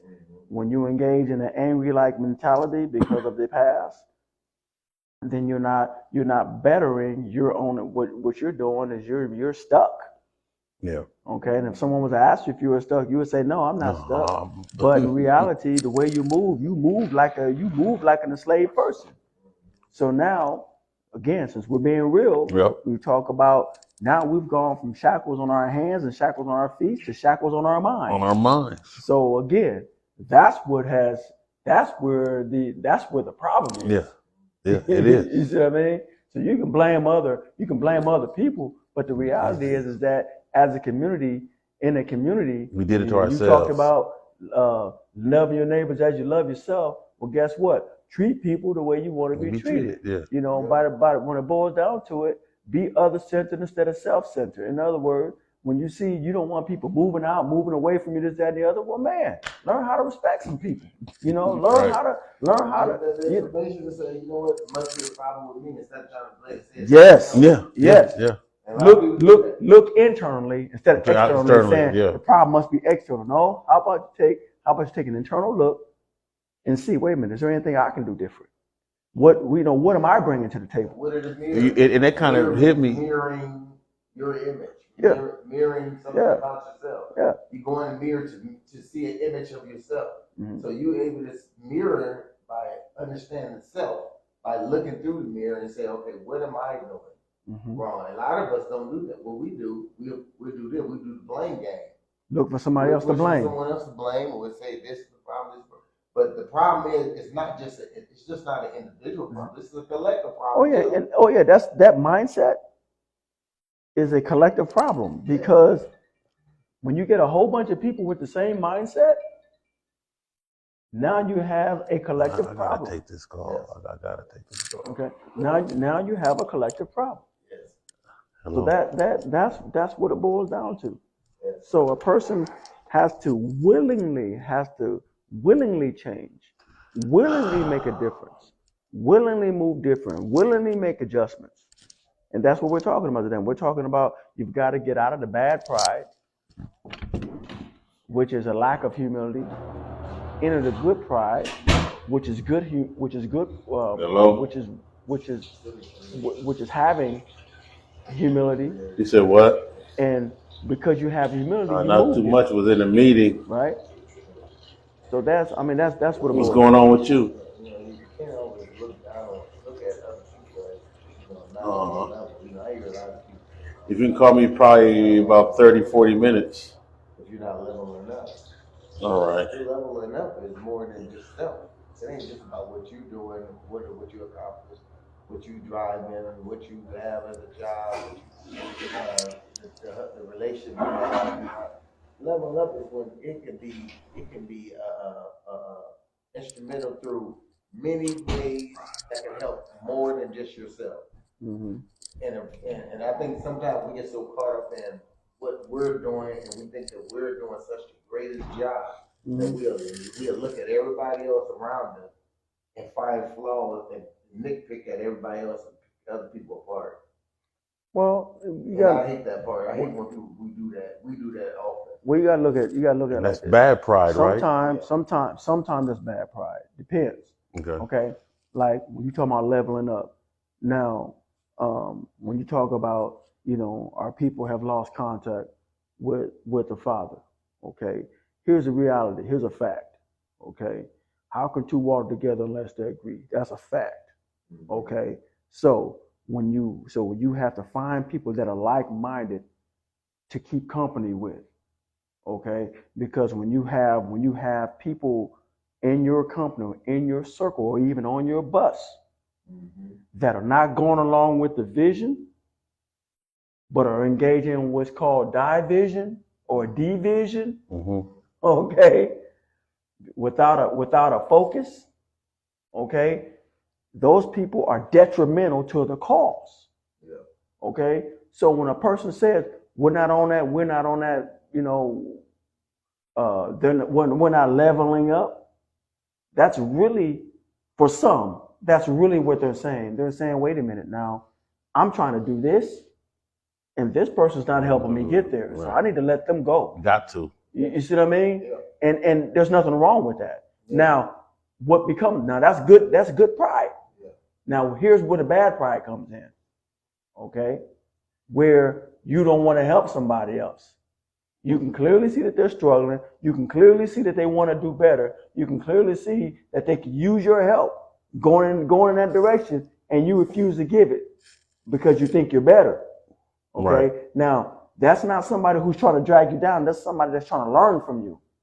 You don't turn them away. You don't turn somebody away who's trying to learn from you, who are willing to do whatever it takes. They got questions. They want to, hey, you got it. I want to know how to do it.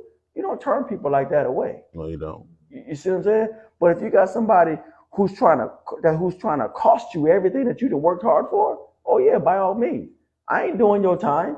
I ain't going to prison for you. Right. You see what I mean? I ain't giving up my freedom for you. And You see, that's that's different. You're right. That's even relationship and all that. Yeah.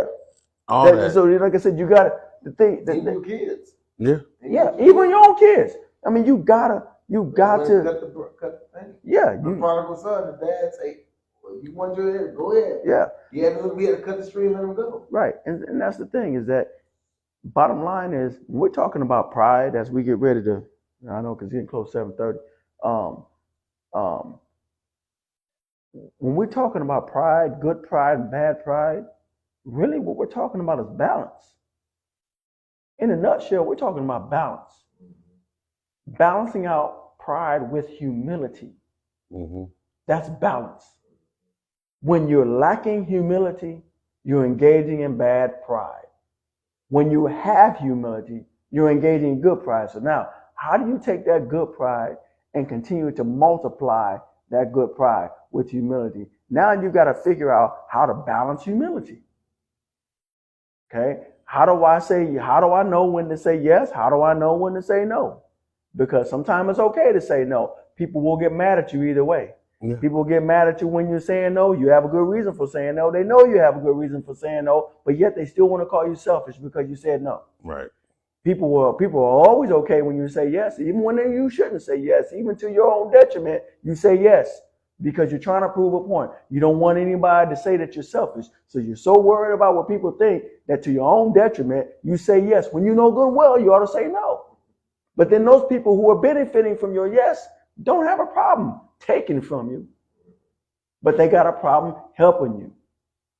You see what I mean? Are you saying yes from pride? Right. That's what I'm saying. When you say yes, when I'm saying bad pride, yeah. When I'm saying it, when there's a lack of humility, mm-hmm. Okay, where there's a lack of a fact of knowing of looking for that external validation. It go both ways. It could be either pride or fear. Yeah, when you're looking for that external validation, in other words, because you're more afraid of losing this relationship. Yeah. You know it's a bad relationship. Yeah.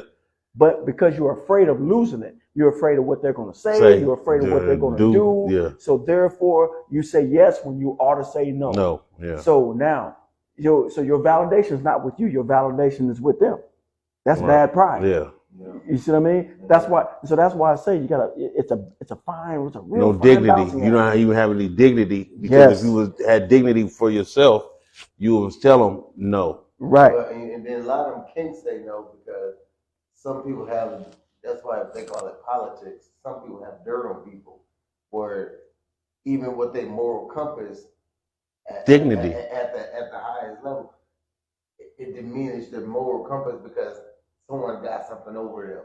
Well, see, this and that's one of the things we're dealing with too in that community. Okay, but here's the problem even with that. Yeah, because now again we're talking about dignity violation. Mm-hmm. When you violated your own dignity a long time ago, you gave somebody the dirt that they needed to hang over your head. Gave them the power. If you'd have never given them that power, they'd have never had it. So therefore, you'll never be in the place that you feel like you're in because they got something on you. Yes. If that makes sense. It makes sense. And that's what happens in the community when you got people. It causes a major split in an organization, within a family, within the people pick sides. Mm-hmm. Because someone over here has something on this person. Mm-hmm. And so they can utilize that person. So they have that person as a puppet. Mm-hmm. And going out being a representative of this half a group and they sending them out because everybody respected them because they don't know what's behind the scenes. Mm-hmm. But they can hold this person and make them do dossing around us and make us see like, oh, he's a good person. I see them. So this is what I've been seeing lately. Mm-hmm. People are doing things behind the scenes, in the dark, and only certain individuals know about it. Mm-hmm. Those certain individuals that know about it protects this individual because they using them for their pride or using for some things that they're doing behind the scenes. So now you got all these people who out here who really looking up to these people, who really think they're gonna get something beneficial.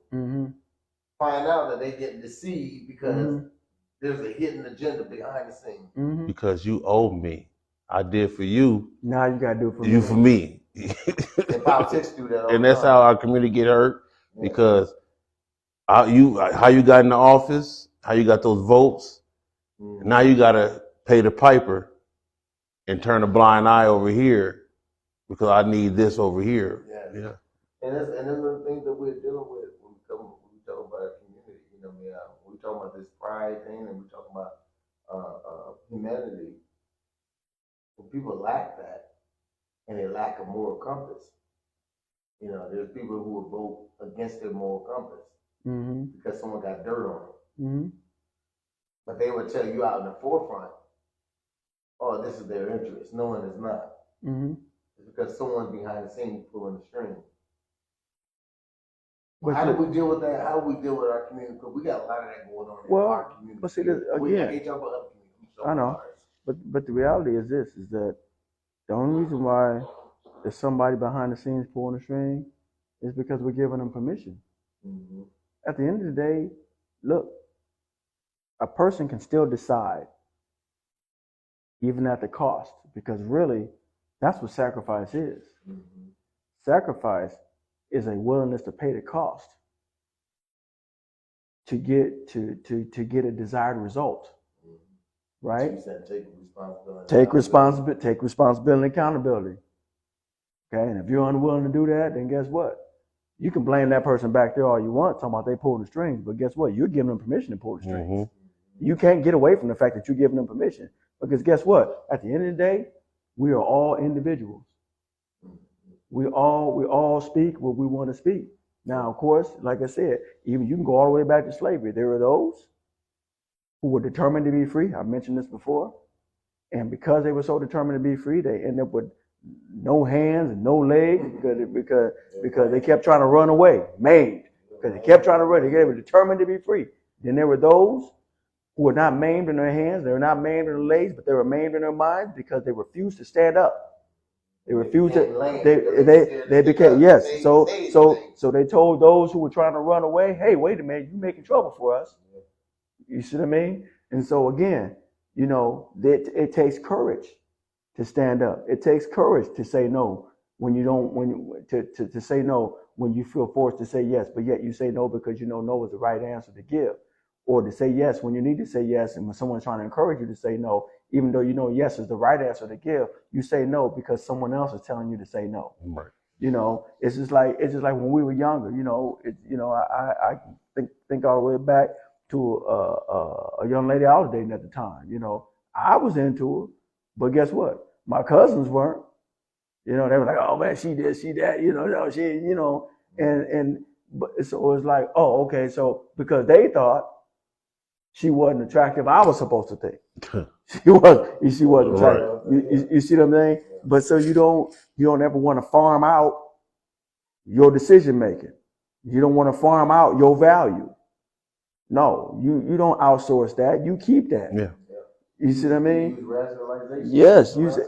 Why? Because it's best for you than versus. Because you the one that's got to live with it.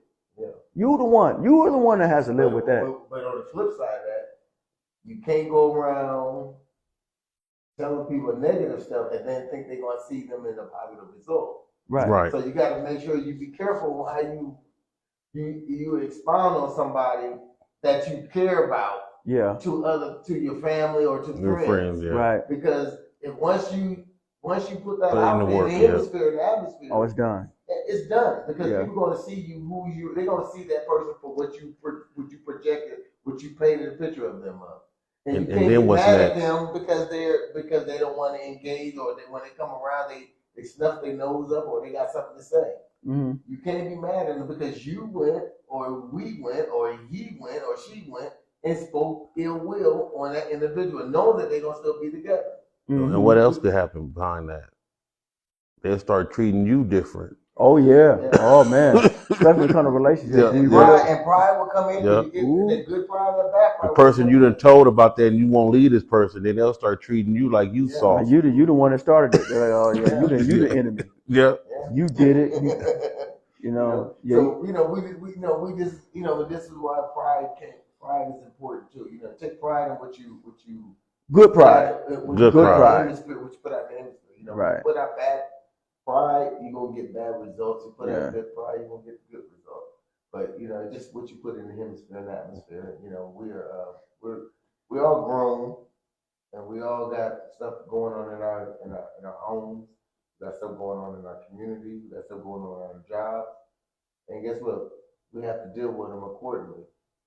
But one of our greatest assets, I would say, is that as real men come together, we're able to talk to each other without always being prideful and boastful about what we have or we don't have. I see so many guys talk about, oh man, I got this, I got all these girls, I got all this. I'm like, okay, so what does that benefit us coming together trying to talk about moving? I don't want to keep moving the goalposts so you can kick the end zone. You know what I mean? I gotta move it so the ball can hit and go through. I don't want you doing that one. We need to figure out to get your leg to kick it straight through without moving it. Why do we gotta keep talking about things that are not conducive to our growth? Accept the learning, accept the training, accept the consequences from mistakes that we make, because even in that, there's learning, there's training. Yeah, you shouldn't move the goal. That's part of what keeps. See, what we don't understand is whether it be ADHD or all these other conditions and all these things that people want to label. The reality is that that's no different from what we talk about. You're saying the government came in and paid the women to kick the men out. It's the same thing. It's moving the goalpost so that you don't have to learn. It's really what it is. So that it's moving the goalpost so you don't have to grow up. Moving the goalpost so you don't have to mature. Moving the goalpost so you don't have to accept accountability for it. Keep moving the goalpost. Is that because they're saying, oh yeah, you can't learn, you can't read, you're incapable of learning, you're incapable of reading. So what we're gonna do is we're gonna come up with all these conditions, give you something else to hide behind. It's no different. It's the same thing. It's the same trick. You just don't see it. It's been put out there differently. What is it? Right. You don't see it. You don't see it because you're like, ooh. Now I don't. So in school, you think, ooh, okay. So I don't have to work as hard. I don't have to study. They're gonna give me extra time to study. They're gonna give me extra time to take a test. And it's hurting you. I don't have to be in class. I got all these accommodations. And it still can't get right. Exactly. And there's nothing wrong. Don't get me wrong now. There's nothing wrong with an accommodation when you need an accommodation. Yeah. When you need it, use it. Yeah. But when you don't need it, but yet you're hiding behind it, that's when it's a problem. That's when it's a problem. And see, and again, you have to be honest with yourself about where you are. Yeah. You see what I mean? Yeah. Don't. And if you know this is your child, if you know your child is sitting up there playing the game, look, nip it, deal with it. Why? Because you're not helping them, you're hurting them. Why? Yeah, because what they do as a young man, they learn to manipulate the system, and today it's an IEP that they didn't need. Right. Tomorrow they're playing video games and refuse to go get a job because they're looking for somebody to take care of them. Just like they look for somebody to take care of them in school and make everything easier for them when they were fully capable of making the necessary adjustments and studying this, that, and the other. They got that same mentality that has now followed them into adulthood. You know what's now crazy? They're 27 and won't move out. What you said about the IEP and what they do with the IEP, that's just another prison bed that they created because your son or your daughter is on the IEP, and they figure that because we got one on IEP, that's another prison bed that we're gonna have to reserve for that person.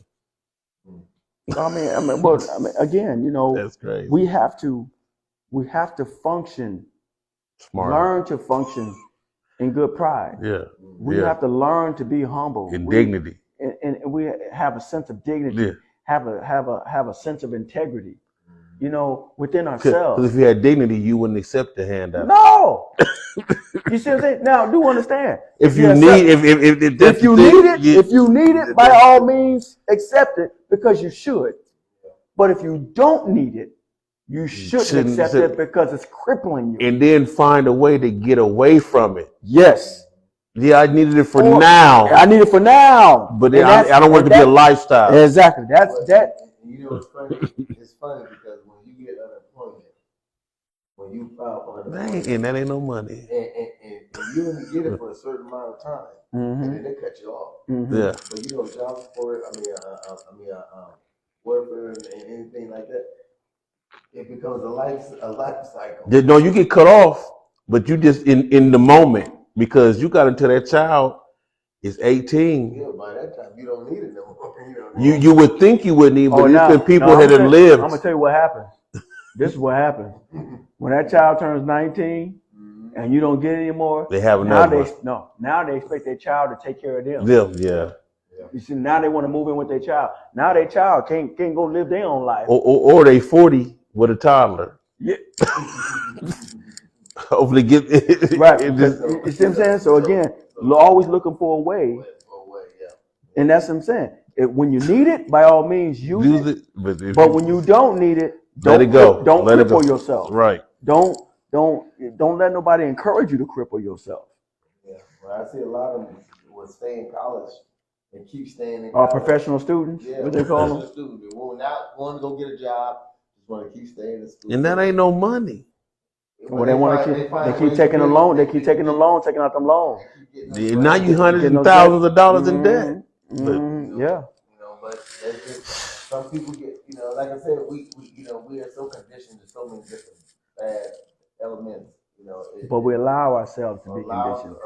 or just be in, it's just sad, we're smarter beings because Yes, if we came down to it, we're gonna survive no matter what. I was watching the episode on roaches. And the reason why I was watching it is because they compared us to roaches by all the things they tried to do the same thing with roaches they did with us, try to exterminate them. And it came out with all these different chemicals, all these different psychological things, chemicals, everything they try to do to annihilate roaches. Yeah, they kill a big colony of them, but they still keep multiplying. You know what I mean? They still exist. Even under a nuclear bomb, anything, they're going to exist because they know how to. They find ways to exist, and that's a will to me. Even when ants, bees, they're gonna find a will to live. And when they have to go underground, they got to go up above, whatever they got to do, they're gonna try to survive. And we gotta have pride like that too. Well, but see the way some people, like we were just talking about. Some people do see what we were just talking about as survival. They see it that way. They say like, hey, the government won't give us a job, so guess what? We're gonna take from the government. Some people think just like that. They're like, hey, so they said, nope. Since you won't give me no job, or so I'm gonna take from the system. System screwed me. I'm gonna screw the system. But you're screwing everybody. And most importantly, you're screwing yourself when you don't need it. Because you're teaching yourself, you're in a habit of not putting in effort. And then when you have children, you never learn how to put in effort. So how can you teach them to put in effort? So now what you're doing is you're perpetuating a generation of people who are not putting in effort. And it goes from generation to generation. So you don't see that because all you see is getting the money in the hand, but you don't see what it's costing. And what do you say about DNA or bloodline? Oh, you talking about genetics? Yeah, and that's passed down. Yeah, it's passed down. That mindset. You don't see that. You don't even think about it, but that's what you did. That's what you've done. That's what you've done. You don't even see it. And we see that a lot. Yeah. Like a woman has, a man has so many kids, they have more than they have. Well, we want to make more money. Oh, we get a tax break, so let's have more kids. And then women keep having kids because they want to stay on that. So some women have gotten the mode, and it's a system for them. So they're like, okay, all right, this one's about to age out, so it's time for me to have another child. Then now it's going to age out. Okay, time for me to have another child. So it's just like so they can continue to get money, to earn income. You see what I mean? But again, it's what they're doing to themselves. It comes with a big price. It does come with a big price. You got to constantly sell everything about you, to re-up and to stay on that system. But you got to remember that even within that system, it's coming out of taxpayer dollars. So that means that what's been taken out has to be put back in. So that means that either they're going to increase it for the working class, for the non-working class. Yes. So it does affect us all. It affects everybody. It affects everybody. And here's another pride part. There's more white people on welfare than black. Yeah. Take pride in knowing that. Well, there's more of them than there's. Oh, there you go. No, it's a fact. It's a fact. It is a fact. Because there's more of them than us. Of course, there's more of them on it than there is. I was just trying to, But you're looking at, but when you look at the statistics based on the real numbers, you see what I mean? Yeah, I mean, look. I'm trying to use Is that, you know, that's a fact. I was trying to. But you know the funny part is, when they're getting the assistance, it's called something totally different than when we get the assistance. It's welfare when it comes to us. It's called what's it called? It's subsidies.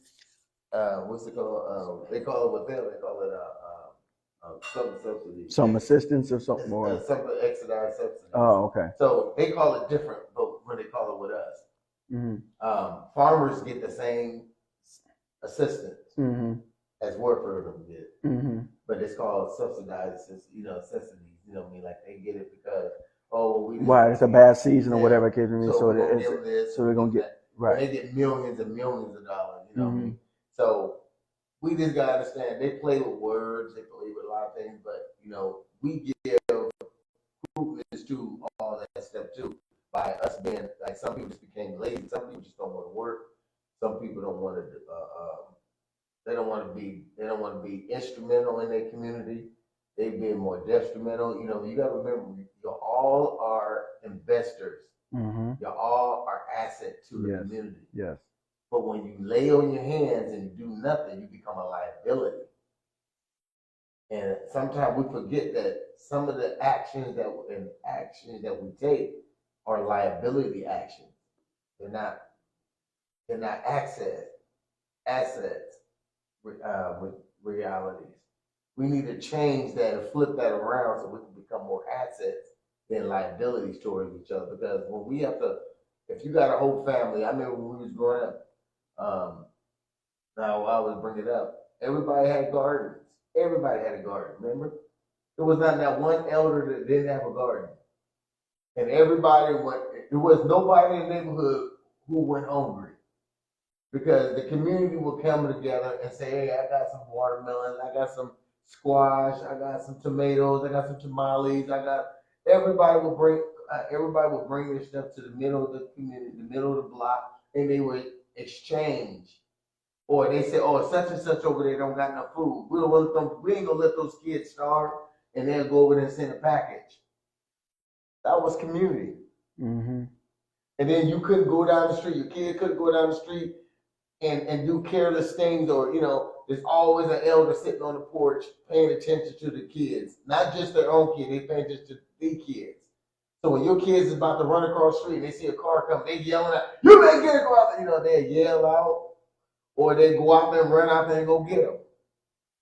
And then they, or if they heard a kid doing something out of the ordinary that was out of the teachings of their parents, because they had a relationship with each other's parents, so they knew which kids had what type of teaching. So that parent would make sure that teaching that their parents was giving on it, bestowing upon them, that they was going to implement it down the block too. Even with your aunts and uncles and cousins, if you went over to if I went to spend up your mom's house, your mom knew how my mom raised me. So the rules was going to apply when I got over there too. Am I right? So even if me and my mom got into a big old argument and my auntie or my cousin will come get me to let me go over there so I can calm down, they're going to say, well, you're going to come over here, but you're going back home. But the rules are the same as was over at your mama. I'm just letting you come over here until you calm down and your mom will calm down. But the rules are the same. Am I right? That's how it went. Out of respect. It's 7:45. Yeah, we better go. We better roll. But like I said, those are the things that we should, that we did have, and we took pride in that. That was a prideful thing. Everybody took pride in it, and making sure that everybody was able to, that the community stayed stayed balanced. For some reason, something got off scale. We don't know what that is. I don't know why it happened. Something happened. And it's up to us to figure that out. But anyway, let's let everybody give away the final thoughts by the time let's close up. We'll give you a final thought. My final thought is work within your home and then bring that out to the community. You know, what just popped in my head, what the elders used to say, to thy own self be true. I think that was a perfect place to put that. Yes. And I just say that, we're all chain linked together in some shape or some form. And I always say the thicker the chain is the quantity of love. So if the chain is real thick and you can just break it just by moving your hand, then that means that you didn't apply enough love in there. Okay. But if that chain is super thick, that means there's a lot of love there. And it's hard to break. Hello. If you get what I mean. So I just want to say Hello? that's how us and ours operate. Hey. And love life. We're just not finishing up. We're doing our end. Can I call you back? I'll call you right back. A rich man's world.